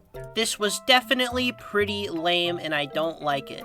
So let's just hope this next night is a bit scarier, because this one wasn't that great. Alright, let's see here. Oh, this isn't so bad. This is pretty... Ah! So anyway, Nightmare Mouseki might be a bit too scary for me. We're on a tight schedule, so let's just take a quick gander at all the other animatronics in this game. And I usually don't beat these games for the videos anyway, you guys know this. Although I do feel a bit worse about not beating this game for the video because, like, I don't know, this game has so much unique content in it. Like, every night is a different thing. I kind of want to see what else this has to offer.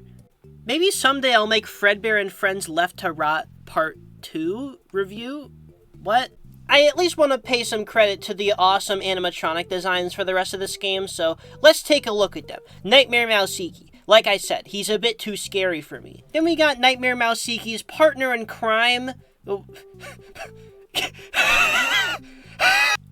Then we got Suit, and that's just funny. He doesn't have a name. His name is just Suit. I'll be honest though, Suit has good vibes. He might be one of my favorite, like, Spring Freddy designs. He's just got a positive attitude. We got the Rotten animatronics, which are exactly what they sound like. They're the original animatronics, but they're, like, rotted away, and these look awesome. I really, really like these. I like it as, like, an alternate take on what the Withered animatronic designs could be. The idea of, like, the fabric of the suit just kind of rotting away from, like, heat and stuff. I like how this looks a lot. These are really cool. Although Rotten Freddy has, like, maggots in his mouth, and that's really nasty. Also, the wires on these guys just look absolutely crazy. We got the security animatronics, who I remember really liking back in the day when this game came out. Like, these are just fun. They're these little, like, short versions of the animatronics that have, like murder weapons. They're like little Chucky dolls.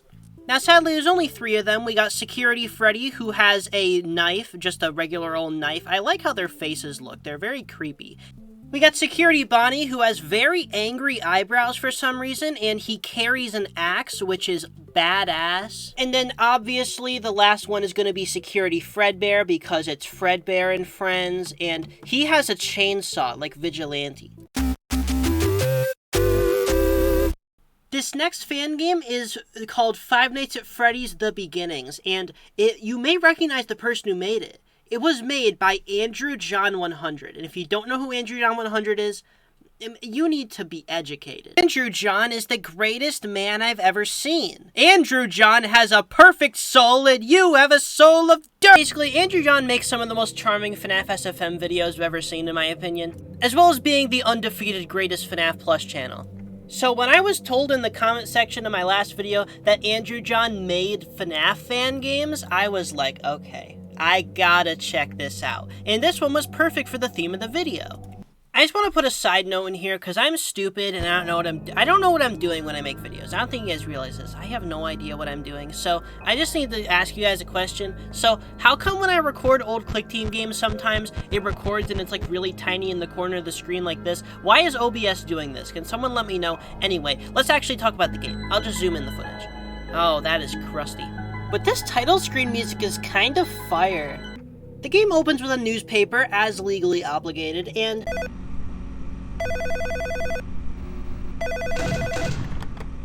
Hello? Hello? You're not Andrew John, who are you? But anyway, this game has a neat idea here, because it takes the 2 common ideas for a Fredbear FNAF Origins game. It's either the location that the Withered animatronics originally came from, or it's the original Fredbear's location. Well, this is the location the Withered animatronics came from, with the Fredbear and Spring Bonnie animatronics inside of it.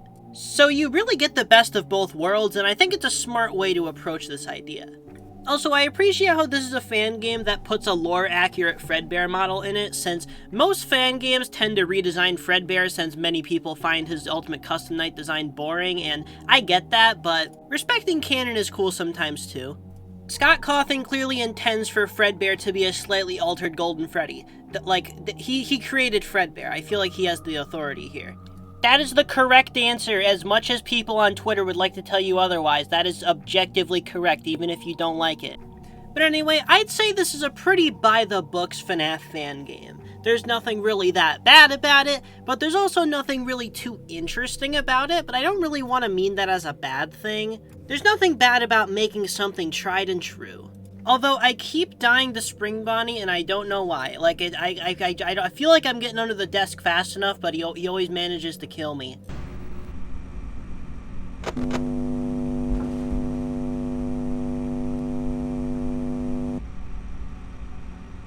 Oh yeah, the desk in this game is basically just the Freddy mask from FNAF 2. It functions identically, except instead of putting on a mask, you're getting under a desk.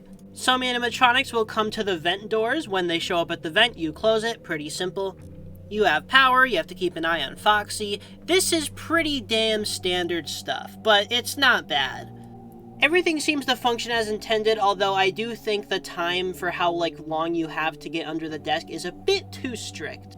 I also find it weird how there's this giant door in the middle of the office, but it's pitch black and there's not really any way to look into it. You don't get a flashlight or anything. It honestly doesn't really make sense how dark it is because, the building is very well lit. We can see what that hallway looks like on the cameras. It is not dark. I honestly think the office in this game is one of the weakest aspects. It's really not all that visually interesting, and the giant black void in the middle of it definitely doesn't help. But all in all, there's really nothing wrong with this game. It's alright. I was kind of hoping for more to talk about, but no, there's not really a lot for me to say about this game. I imagine there's a lot more for me to say about Andrew John's original FNAF games, which is Nightmare at Charles. I'm very interested in checking those out, and maybe those are a story for another day.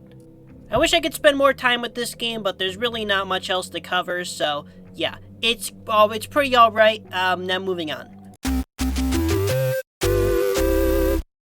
In the last video, I mentioned Those Nights at Fredbear's a ton, and for those of you who don't know or don't remember, Those Nights at Fredbear's is a cancelled FNAF fan game created by Nixon, the person who would later go on to create The Joy of Creation and enter the Fazbear fanverse.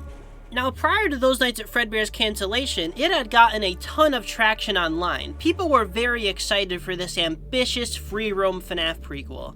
So naturally, after it was cancelled, many people decided to try to take it into their own hands and make the game themselves. And many of these remakes are, quite frankly, not that great. But one that particularly caught my eye was this one, Those Nights at Fredbear's New Destiny. This game looks insanely high quality and was in development for over 5 years.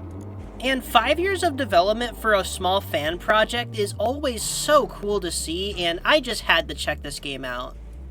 Especially when this is probably the closest we're ever gonna get to being able to play Those Nights at Fredbear's.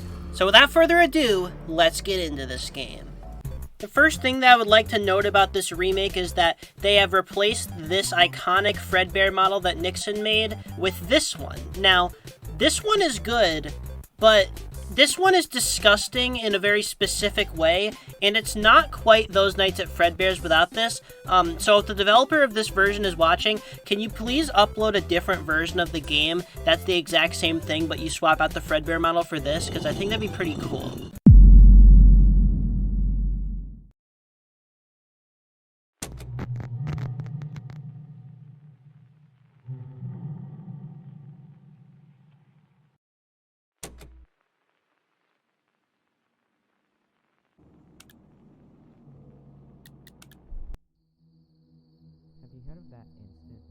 Could you speak up, man? I can't hear you. So for starters, this is an extremely polished game. It is definitely very, generic Unreal Engine for FNAF Free Roam, but honestly, it's probably one of the best feeling ones I've had. There's not really any clunkiness to the movement. Opening the doors and stuff feels fine. Pretty much everything about how this game controls is great. You even get a mechanic to lean left and right so you can get a look into the life of someone with scoliosis like me. Now, this game is definitely faithful to Nixon's original vision, but it definitely takes a lot of liberties and tries to improve upon things that we saw on the original footage we had of Those Nights at Fredbear's, and I think that's pretty cool. Something I noticed is that the building is pretty deliberately designed to be confusing. It's basically just a big maze, and a lot of the rooms look very similar, so it's easy to get lost, but I think that's probably by design. There aren't very many landmarks to know where you are, so finding your way back to your office is always a struggle.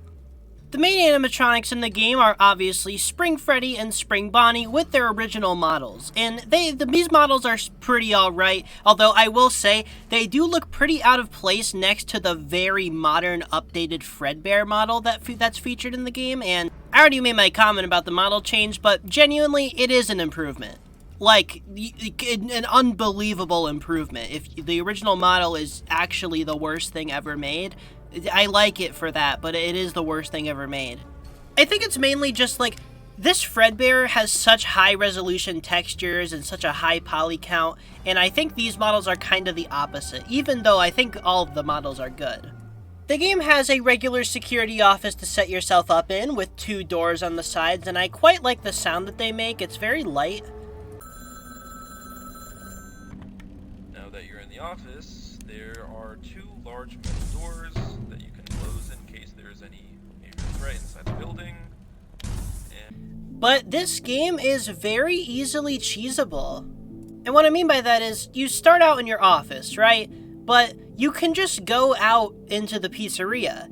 And there's so many places in this pizzeria to hide in, and it's just this big labyrinth. So the chances of the low amount of animatronics actually finding you when you go hide somewhere here is pretty slim.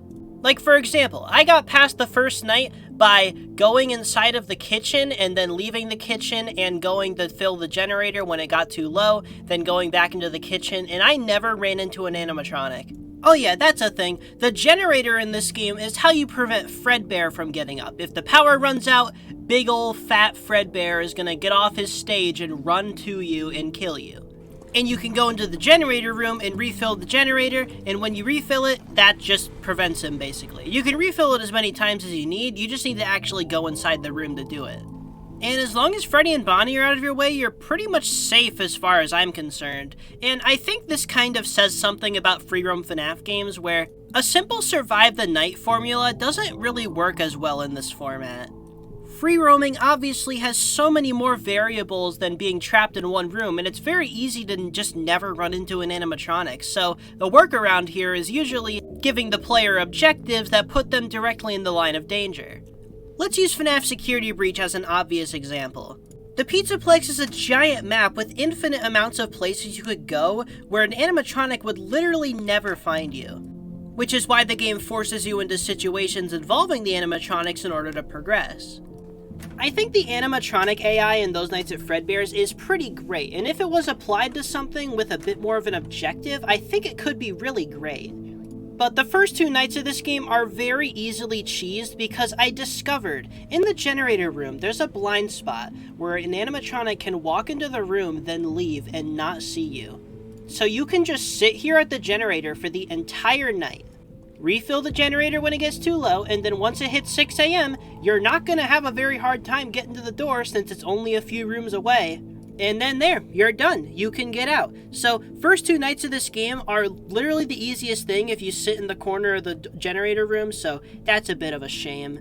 Now, the entire game is not cheesable this way because on night 3, a variable is introduced, which is Plush Trap. I don't really understand Plush Trap.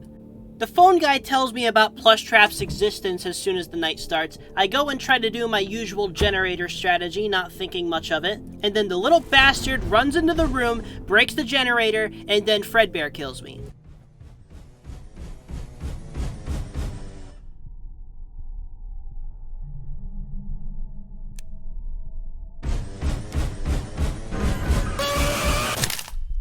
Now, the tips menu for Plush Trap says that he travels between shelves, and you need to grab him and take him as far away from the generator as possible because he's trying to break it.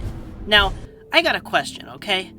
What do you mean he travels between shelves? What could that possibly mean? Are they like portals? Does he go between them? There's no vents or anything. I don't know how that works. Does he stop to take rests at shelves? I don't know. But the thing about this is that this is one little tiny guy, and there are a million identical shelves in this building. How am I supposed to find him? I'm not good at video games, and I couldn't figure this one out, guys. Especially when I would always run into Fredbear or Spring Bonnie while I'm trying to find him.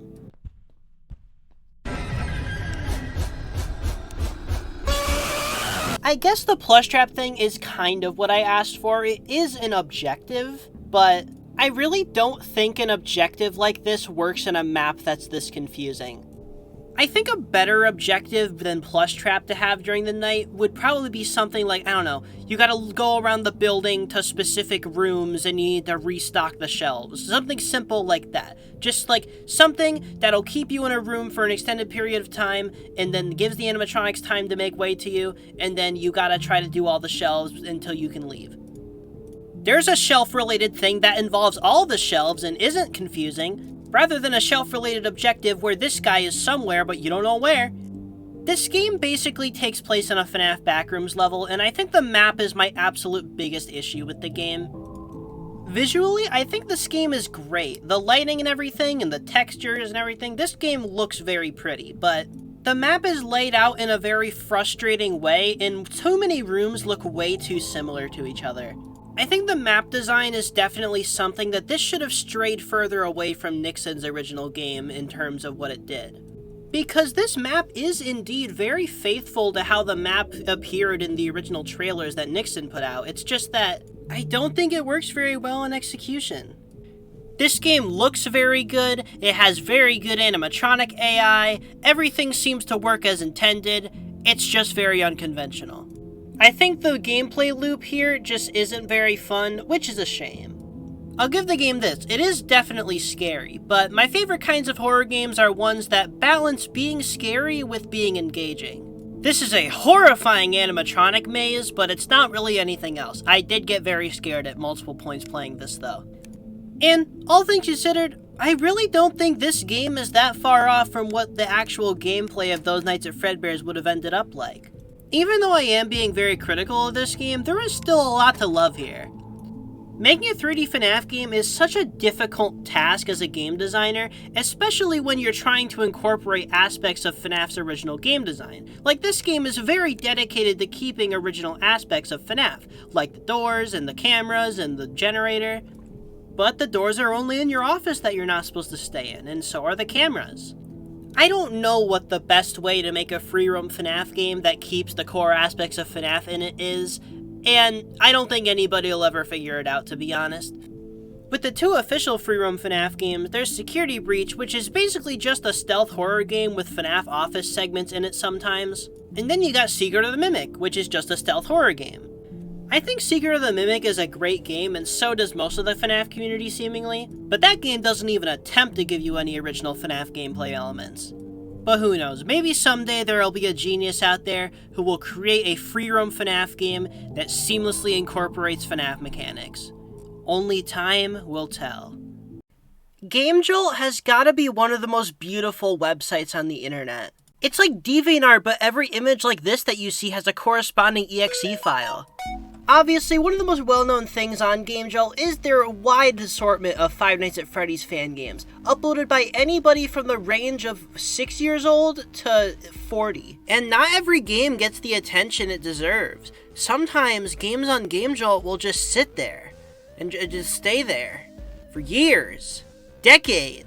I can only say decade as in like a singular because FNAF hasn't existed for multiple decades, but... So today I'm gonna go through the depths of GameJolt and find some FNAF fan games that are over 10 years old. Ones that have sat on GameJolt's servers for 10 years and barely had anybody touch them. Some of these may have gotten short bursts of attention but were quickly forgotten, while others just sadly never got the attention to begin with. So without further ado, let's talk about FNAF fan games that barely anybody has played, starting with the first one on my list, which actually has the most followers out of all of them.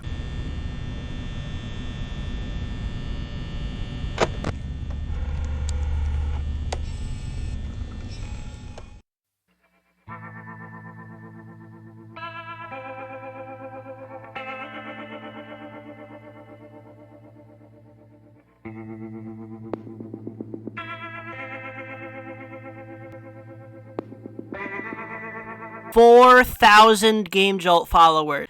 So obviously a couple people have played this game before, but I've never heard about it. I came across it randomly in a call, which means it definitely didn't exist before then. This game released 10 years ago, back in 2015, and while it's just a demo, it's a full game in my heart. So, this game looks really good, I'll give it that, you know.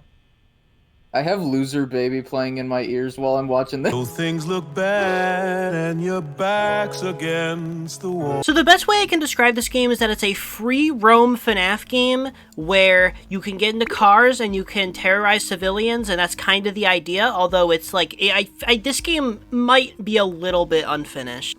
And you'll see exactly why in a bit, but, you know, let's just get on with the adventure, okay? You start out in Freddy Fazbear's Pizza, and it's looking pretty awesome. Until you leave and you get on the road. Let's get on the road! Why can't I... Let's get this dusty crap. This is copyrighted, I cannot play this music. Oh my god, oh my gracious. You know, if you want to boot this game up for 20 minutes, it's a blast, okay? I'm gonna be completely honest. It doesn't work. It's, like, completely broken. There's not really any goals in the game. You can end the night by killing, either the Night Guard or Foxy. That's a good set. No! Oh! The Night Guard got scared. You didn't even try closing the freaking door, dumbass. What? Is that it? Am I dead now? Okay. No, you killed him. Good job. So the night's over. This game reminds me of my childhood, honestly. I'm that flight that you get on. Why is Foxy wearing like a cool hat? I thought he was wearing a yarmulke. You know, if you choose not to take the path of violence, you can do some pretty cool stuff in this game, like explore the whole town. Now, the map in this game is pretty huge and it's very, very spread out, but you can find many things around, like different buildings and civilians and such. Although most of the civilians don't really do much. Who's this guy? Who's it? Why is his head so small? I don't know. Should I try clicking on him or should I keep going? Because clicking on him might just end the night. Yeah, we don't want to end the fun, do we? Yeah, no, I want to keep having fun. I'll leave that guy to do his thing.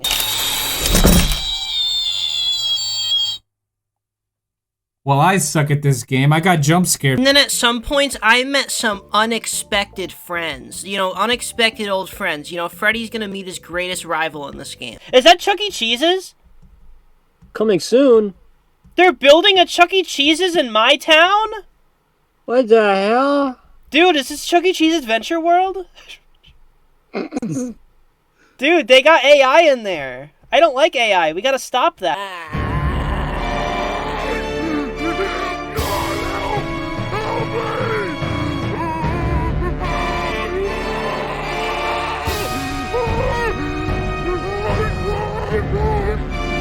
Now listen, I quite enjoy the fact that they have Chuck E. Cheese here. You know, it's a fun little detail, although I think it would be better if Chuck E. Cheese himself was here so that Freddy could fight him. Although I'll give the developer a benefit of the doubt, I do believe that Chuck E. Cheese would have been here if the game had been finished, because it does say coming soon, so maybe in a later update the game was intended to have Chuck E. Cheese's open. But sadly, we just live in the worst timeline where this game was never finished. But anyway, right past Chuck E. Cheese is a little town with a big, tall building, and you can actually go inside the building and there's an elevator. We discovered the iconic red couch from the Jeffy U2's figure, and then the elevator surprisingly actually works. I don't know, I was kind of nervous on the elevator ride, I was kind of expecting it to break down and not let me all the way up, but thankfully it did. Oh, thank goodness. Thank gracious God. Thank goodness there's a table here. I thought that was a hole, like a fireman. Okay, so the table has some weed, drugs, beer. Well, you gotta censor all of that. No, it's just a reference to Snoop Dogg. Snoop Dogg makes AI Snoop Dogg makes AI NFTs like Chuck E. Cheese. This is supposed to be where Freddy lives. He lives in this little house here. That's Freddy's nice, humble apartment. Can he? Do I go up? Okay, no, it's only go up or go down. Yeah, he has like direct access to the elevator like an iCarly. Your life is over. You just took fall damage. You took 1 fall damage for that. I think my Your health went was from 100. No, your health went from 100 to 99. Oh. Well, Yeah. damn, Freddy's like a tank. So after we go into Freddy's apartment and pass by, what is that, Trump Tower, we see another one of these floating guys, can't really do much with him, so let's press on. We go to this small neighborhood with 2 houses, but they're both completely empty and just a complete waste of my time. And it especially became a waste of my time when I got killed by something insane. Some bastard would make a 30-minute video explaining why this is like the greatest game ever, and it's like it makes you really feel in your soul. You died by going in the water. I spent so much time! I spent so much time going around here, this is what you give me. You lost all your money, all your health, all your everything. You're done. This is what you give me! All your credentials, all your important info, it's gone because your you social security number, your tax numbers, everything is gone because of you. Your tax dollars were paying for that water that fucking killed you. So let me get this straight. Freddy can jump off of a skyscraper and take 1 damage, but if he even steps his foot into a drop of water, he is dead immediately. Like, come on, even in the movie he got back up. And there was electricity in that water. I just absolutely refuse to believe this little interaction with water would be enough to completely kill Freddy. He has endured much worse. Do you know how many kids probably throw soda on him and stuff all day because he's at the pizzeria? Like, he could live. He would live, okay? I'm pissed. I'm pissed, okay? I had to walk all the way back to this. Or I shouldn't say I walked because I really didn't. I learned how to handle the vehicles better without crashing into trees a million times. Oh! Yeah! Hell yeah! Well, I'm Whoa! Whoa! Yeah! Hell yeah! This game's pretty badass, I'll be honest. The guy who made this game individually modeled every single tree separately. It took 10 Every years. blade of grass came from the soul. He started working on this game before FNAF even came out. The fanverse actually existed since the beginning, and the original FNAF game was actually a fan game of this that was sold on Steam. To be honest though, like the fanverse, this game, something we can give it is that it has a demo and Pop Goes Evergreen doesn't. It's crazy how this game unironically has better momentum than Sonic Frontiers. I'm starting to realize that this video is already like over 9 minutes long and I have only talked about After Hours. Okay, that is too much time to dedicate to After Hours, okay? The game may be amazing, but like I have other games to talk about too. I gotta get a move on and talk about the last few things in this game.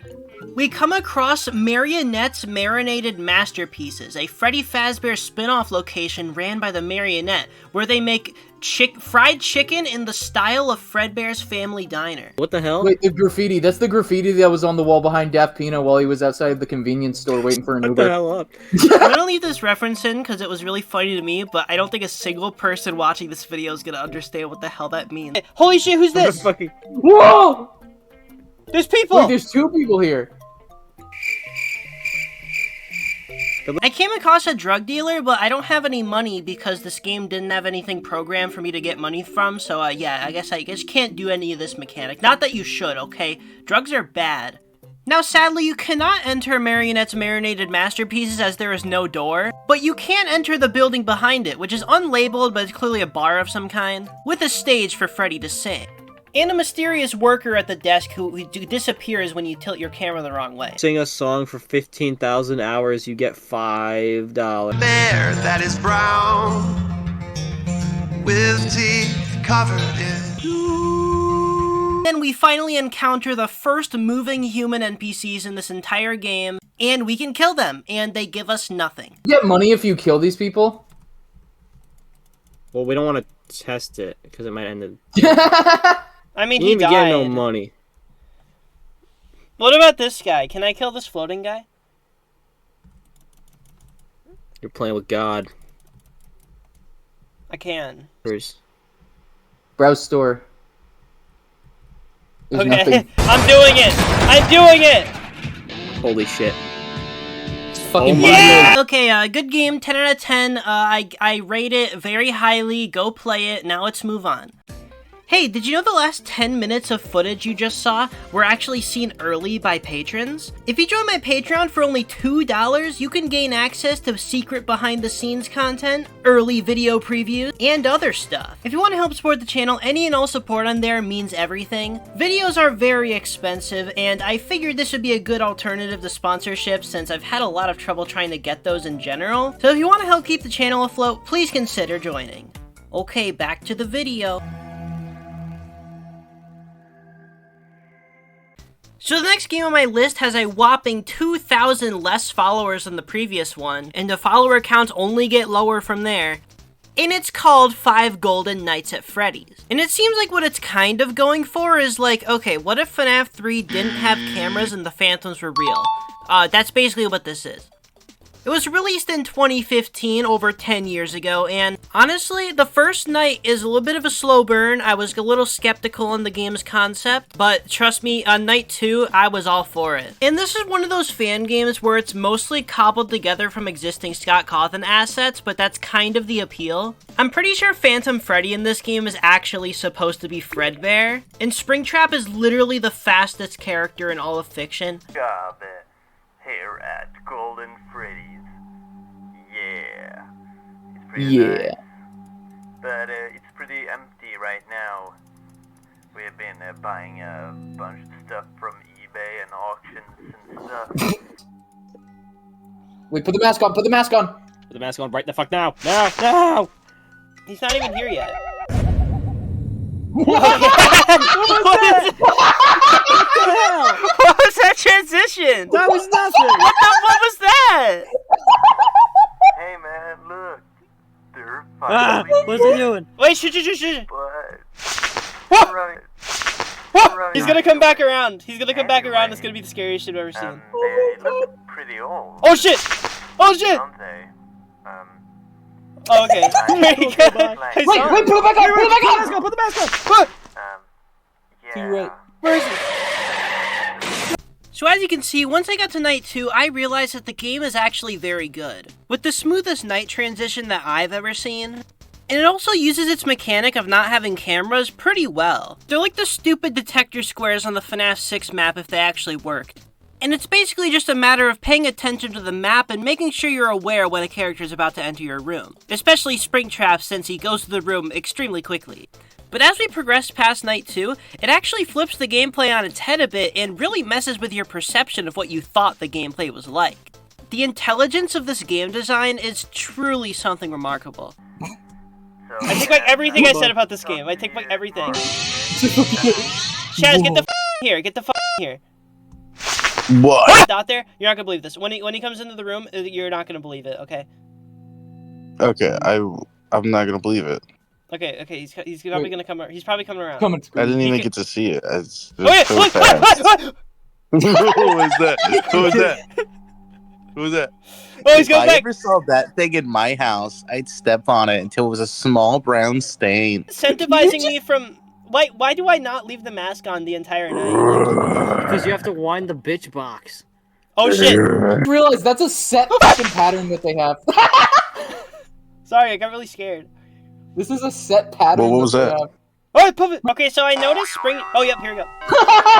So genuinely though, like, I didn't fully understand how, like, hilariously broken this game's mechanics were until night 3, but in the meantime, after I completed night 2, they gave me an end of night minigame to give me some of the good lore of this game.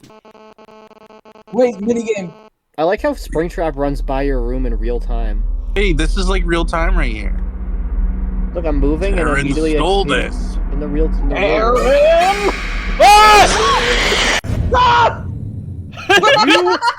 Transition kills me. It's so funny. It's like a little box. Why does it move like that? Hey man, welcome. Oh, cupcake. Why does it move like the skip button in Impossible Quiz, where it like goes to the bottom of the screen? I have a cupcake. Look, it's a cupcake now. Well, I heard giggles. I was all like, giggles? What? Giggles? What? Now, Springtrap decided to do something frightening. He's making less sense as the days go by. New position. New position. I think. New game, new play. Like He just stopped in front of me. What is that? Puppet. This game seems really easy. Oh, you just have to click on him? I have to click on the puppet to get rid of the puppet. Okay, that's why you gotta take the mask Hey man. off. Hey man.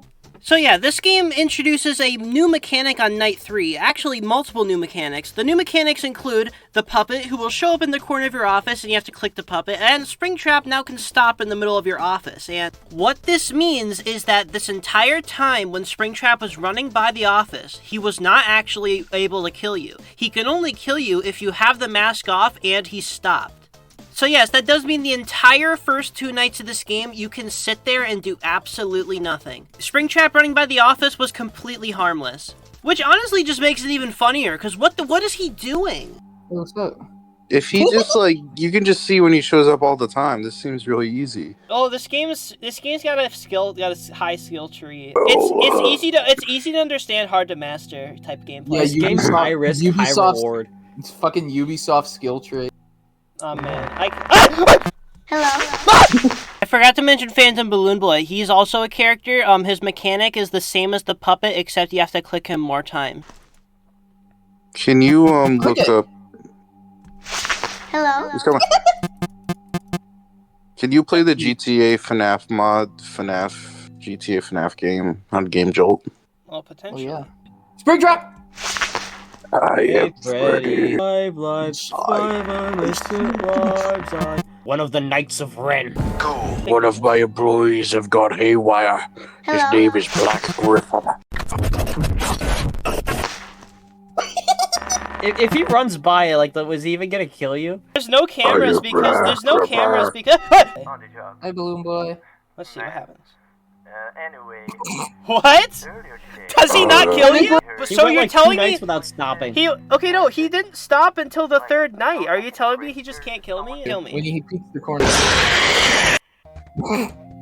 Oh my god. I like how it ended like that. Okay, well, that game was So, that game was pretty great, and honestly, being completely genuine here, I think that was more playable than most FNAF fan games I've played. It's definitely extremely easy, but, I mean, everything works as intended. It's polished. It may not look the prettiest, but it sure is a damn alright game. So I'll rate 5 Golden Nights at Freddy's in 80 out of 100. So, this still has a couple thousand followers, though, so we can get more obscure. Let's try 1,000 less followers. 5 Nights at Ronald's, which is a game that's clearly about Burger King. Let's start the nightmare. Excuse me, I'm really sorry. So we're immediately greeted by this nice office in this game, and honestly, I think the aesthetics are pretty good. Doesn't really look like a McDonald's at all, at least not any McDonald's I've seen. But everything's fully 3D modeled, and it looks pretty good. The aesthetics remind me of like Dormitibus if it wasn't evil looking. I don't know if anyone will know what I mean or like even agree with me on this, but like Dormitibus is like the grossest looking fan game I've ever seen. Like it has this horrible like ball sack sandpaper aesthetic. It's like, it's not even like the game looks evil in the sense that it like has a sinister aesthetic. It looks like the person who made it wants to kill me. Five Nights at Ronald's is much nicer. It doesn't look like it's gonna give me tetanus. I don't know why I'm bringing up Dormitibus. I think I just really wanted to get that off my chest. As far as gameplay goes, it's about as basic as it gets for a FNAF fan game. It's FNAF 1 with a music box. And you get an amazing cast of characters in this game. You get Ronald, Grimace, the Hamburglar, Birdie, all the classic McDonald's characters. Along with Mayor McCheese, gotta have him. Photo negative Mayor McCheese, okay, man. And Inflatable Ronald. Inflatable Ronald, I think Steelwall might have stolen this idea, I'm gonna be honest, you know, kinda looks like Secret of the Mimic. This game has some really, really good phone calls. Hey there, if you're hearing this, it may be your first night as a security guard in the restaurant McRonald's. Great, isn't it? McRonald's? I know. McRonald? Working here may be kind of scary. You'd be surprised of how disturbed an employee can get after 6 homicides took place. Look, that security guard was angry with the manager because he got fired and really needed the money for his family. The next day, he returned and shot everyone at the place. Hold on a He sec. did it with the same technique as always. Buying animatronics. The kids love them, and they are looking for someone. In this case, it's going to be you. What is this crying You know I hear? what? They will get you, and they will They stuff will you get you. into an animatronic costume. And you They know will what stuff you in a happens next, hamburger. right? What am Avery, I check the hearing? beaver, he's in the bathroom. That's the Super Paper And there's Mario nothing to be fucking afraid of. scary music I people swear. use in the icebergs. Something I noticed about this game is that it doesn't have Mac Tonight as an animatronic, which is really, really weird to me. Just because he's like the only actual animatronic McDonald's has ever had, so it feels weird to exclude him. I was gonna say it might have something to do with Five Nights with Mac Tonight being a much more popular fan game series, but Five Nights at Ronald's actually predates that. So I guess the creator of this fan game genuinely just didn't know what Mac Tonight was. Oh, but they knew about photo negative Mayor McCheese, I guess. So an ex-manager went crazy and shot 6 people, and also they have animatronics and the kids love them, and there's an inflatable Ronald suit in the back. You can't tell someone all of this and just expect them to work at McDonald's. Is this what every McDonald's is like? McDonald's, This is just all of this is to make one McRib. Why is there Okay, meat I out get there? it. It's gonna go soggy. No, they leave all the meat right out there? That's fucking gross. Not at all, boy! This is what it's like working at, like, the world's biggest McDonald's in Florida. This is how you make the McCheesesteak. Yeah, this is how, like, you ask for the McPizza, they have to go through, like, all of this bullshit for you. What? What was that? I don't know, there was a scary face. Don't let that smile fool you. That Nazi cheeseburger's hungry for genocide. Such a massive headache out of nowhere, and I'm looking at this fucking game, I think I'm gonna Dude, die. that's the Grimace effect. What's Cam 7? Is that like a... A jump scare warning for this next clip. Talking to the goddamn Grimbo, kid. bring me filet I can only assume The Grimace fucking- is still there. What's the video of Why did the jump scare sound like a car crash? So yeah, Five Nights at Ronald is a neat little fan game that was very, very early on, so it deserves credit for being as high quality as it is for the time. And I also do believe it was the first McDonald's FNAF fan game. Or, sorry, McRonald's, as the game likes to say. Speaking of Ronald, I'm gonna play his jump scare. You don't. That was hot. That is scary. So, Five Nights at Ronald's was not the most obscure fan game out there. It still has a pretty decent following. But what about our next game, Five Nights at Heavy's 2, which has a whopping less than 500 followers. Pretty big leap from our last game. I already forgot what it was. What was our last game that we talked about? The Burger King? Whatever. Now, as you could probably assume, Five Nights at Heavy's is a fan game about Heavy from Team Fortress 2. Or I guess just Team Fortress 2 in general, since Heavy's not the only character in this game.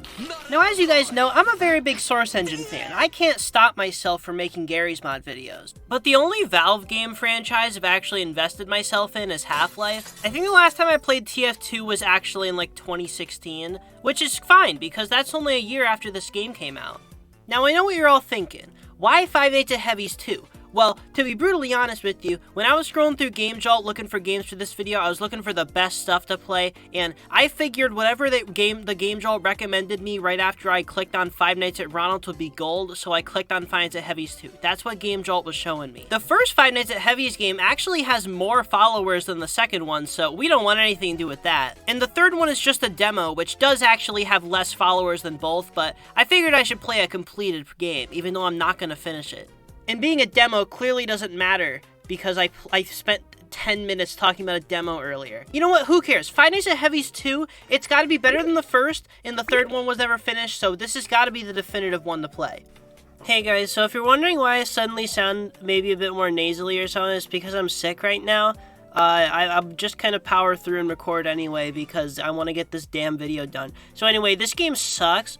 Okay, it's not the worst thing in the world, but it's just like, it doesn't seem very well made. It seems like it's broken in like most areas. And it doesn't explain its mechanics very well. Like the phone call even has subtitles to help you understand, but like it's this overwhelming block of text and it's kind of scary.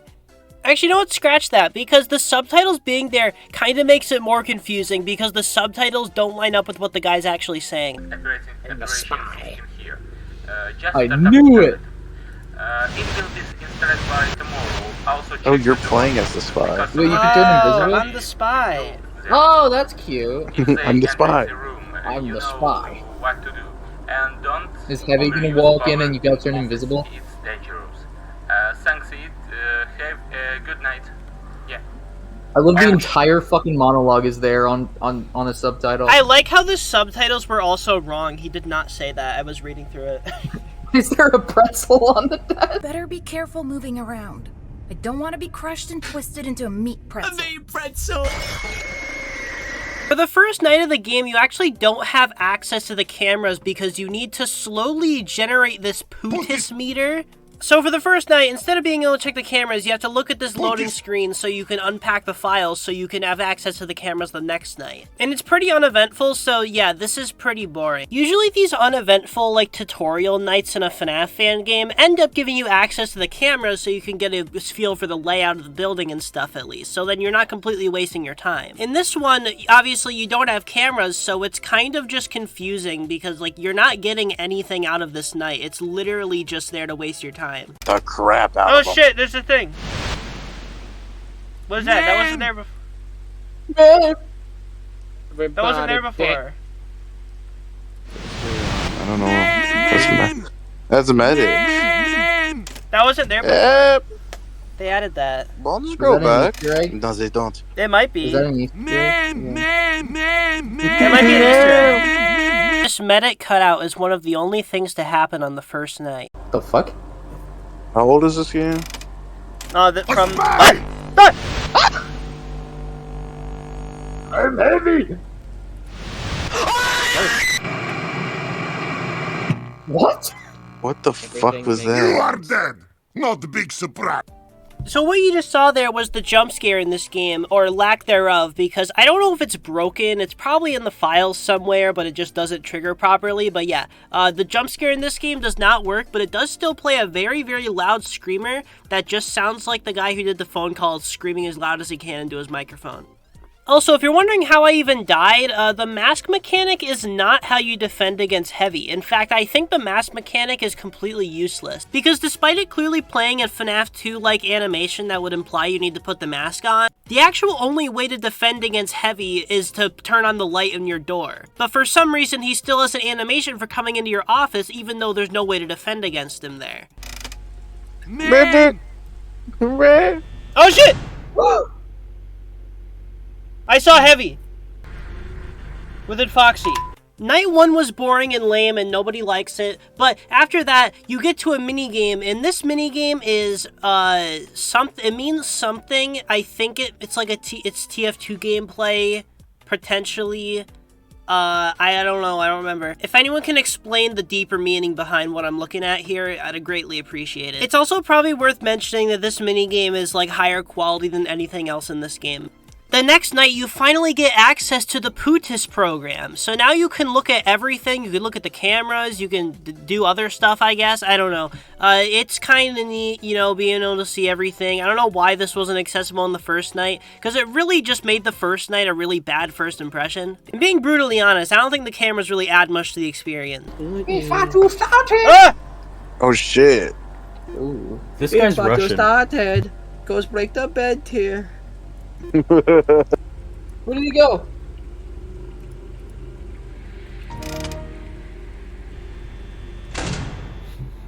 Okay. I like how the enemies in this game aren't even like the robot versions. They're just the regular TF2 characters. It's the real heavy. Spy! Ah! Uh-oh.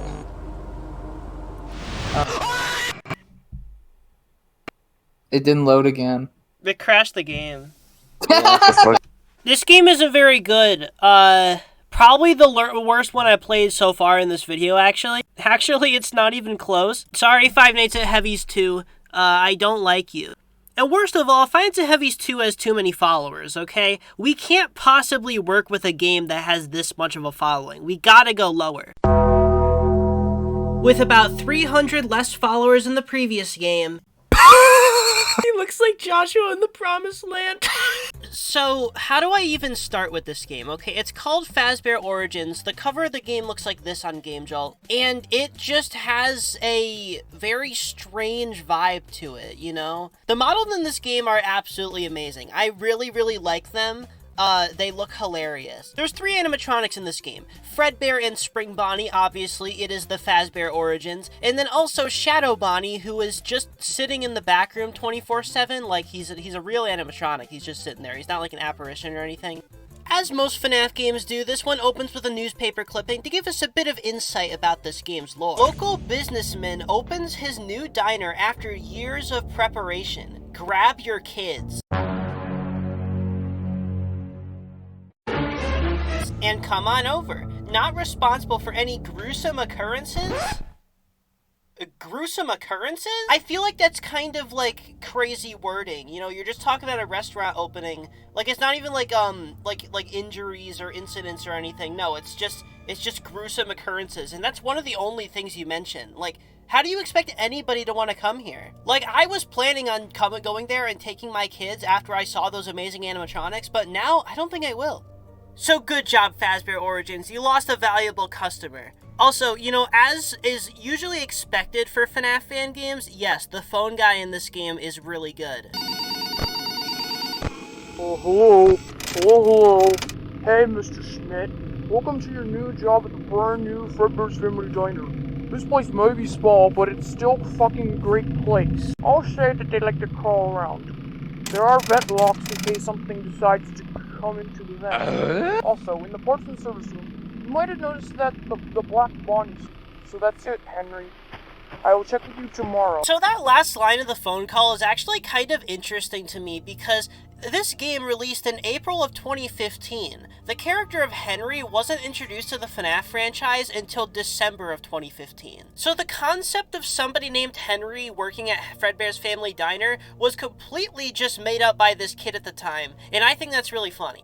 Obviously, Henry's a very common name, so it's not that crazy, but I still just find it really interesting since Henry is such an important FNAF character, and somebody just randomly named their security guard in their fan game Henry.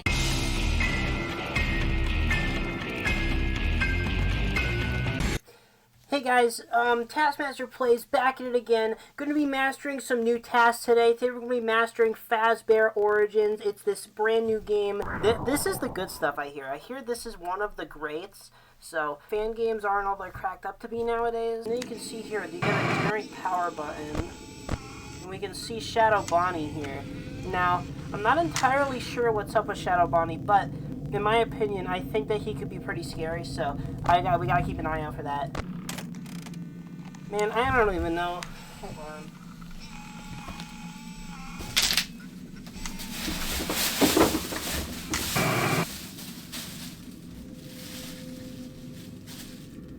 Hey guys, so it's not in there. I should have known. Classic Fredbear, always going to that place. If Shadow Bonnie, like, had a one-frame cameo in the second movie, then Maybe we win an award for Peacemaker. New mask, same task. New mask, same task. To Robert Downey Jr. He played Dr. Doom. You know, I rate the game an 8 out of 10. You know, I did have a lobotomy only last week. What the hell was that? That wasn't even funny. That was just nothing. That lasted way too long. I don't know. Anyway, guys. Now for the last game of the video. The lowest followed game that was also the oldest that I could possibly find on GameJolt. It is Return to Duck World. You know, classic sequel to the 49 follower fan game Duck World. The iconic sequel that has 24 followers. Now, I'm gonna skip the first game. You know, it's probably not that important. Let's read the description for the second game. 5 years after the incident, a rich investor came into the scene in hopes of restoring Duck World. When this investor was refurbishing Duck World, he found something odd. Now that Duck World was finished, Duck World is open, and that means spare parts. What do you mean spare parts? I found this page and, you know, it's just the character design of this character who I can only assume is Duck. It just really spoke to me, and this game, it seems like exactly what I was looking for, you know, real 3D rendered, tangible FNAF fan game that probably nobody has touched for the past 10 years. Now, Return to Duck World originally released on April of 2015, and the original game Duck World released in January of 2015, so pretty quick development cycle here. It should also be noted that the original Duck World is all ages, and Return to Duck World is rated teen, so it's getting a bit more mature here. This image in particular is one of the only screenshots on the game page, and this is what convinced me that this needed to be the last game I talk about. Now, I did notice on the developer's page there is actually a third Duck World related product. The third game fittingly titled Ducky's Arcade Duck World 4. But sadly, Ducky's Arcade Duck World 4 never actually released. Which is unfortunate, because it would have been the game I talked about had it had released. As this game only entered development a few short months after Return to Duck World, still in 2015. But oh well, I suppose it's time we discuss Return to Duck World. What do I do about this? Is more info? Click more info, and then run it anyway. Are we sure about this? Well, are you sure about this? Let's get Return to Duck World. Oh yeah. Oh This is the moment we've all been waiting for. It's even better than I hoped. Look, fucking built like Pop's regular show. This game sounds great. What the fuck? What? That was like the It's Me music video.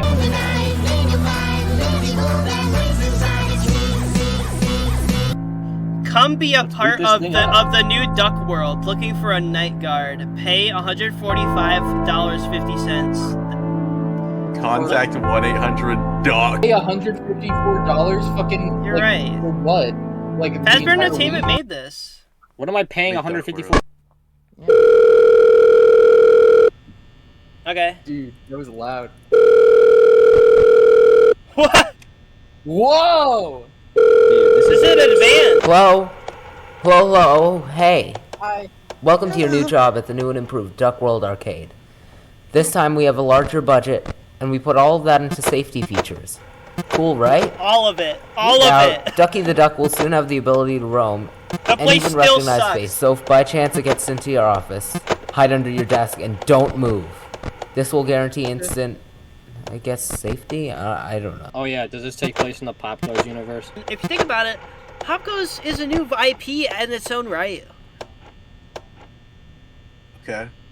So yeah, a pretty great start to this game. I honestly think I kind of struck gold because, you know, most games this deep into Game Jolt aren't really anything, but like, this is a real video game. Like, this has like things in it, and voice acting, and 3D models and stuff. It's not this. And right now, I feel truly immersed in the Duck World timeline.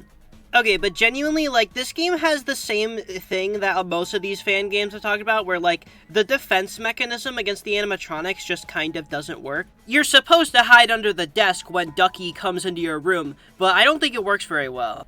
But we'll get into how that actually, like, what I mean by that in a little bit here. I want to mention, though, this game does have a lot of lore set up. You know, it's connected to Five Nights at Freddy's 2. The phone guide directly mentions the events of the location closing down in the week, which is pretty neat. And obviously, Fazbear Entertainment owns Duck World. The corporate entity of Fazbear Entertainment really sees value in Duck World, and I think that's beautiful. More value than Netflix sees in Warner Brothers games, I guess. Father, it's me, Michael. Like weird sounds. It's like...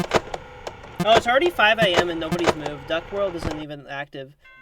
Well, Who is that? Who's that? Who are these? Software tomorrow or some shipment or something. Today, I don't even know. What? Yeah, pay What? attention. What? What's that? What is that? One time! Go up, go see the black dot. I can't. What? On your first night, not like anything could happen. But we got two things for you. One good and one bad. First, we got you a flashlight. Duck World if anything suspicious is in the hall. What is it? We're all in agreement that was some bullcrap, right? Like, how was I supposed to see that coming, let alone defend against it? Like, Duck World literally just started moving when this happened, okay? This is absurd, in my opinion. But anyway, you know, pretty good game, pretty good point to end this off, I think. What have we learned today? Well, I did learn that Game Jolt is an amazing website, and everybody should just, you know, cleanse the soul a little bit, you know, maybe go find some good things on Game Jolt to download and play with some friends. This genre of FNAF fan games is probably my favorite one. I find it much more interesting than the popular ones just because, you know, you look at something that so few people have touched in such a long time and it makes it feel, it's like kind of like exploring an abandoned building. Just looking into these things that people put so much work into that eventually just ended up fading into obscurity. So yeah, hope you guys enjoyed and we will be returning to Duck World sometime soon.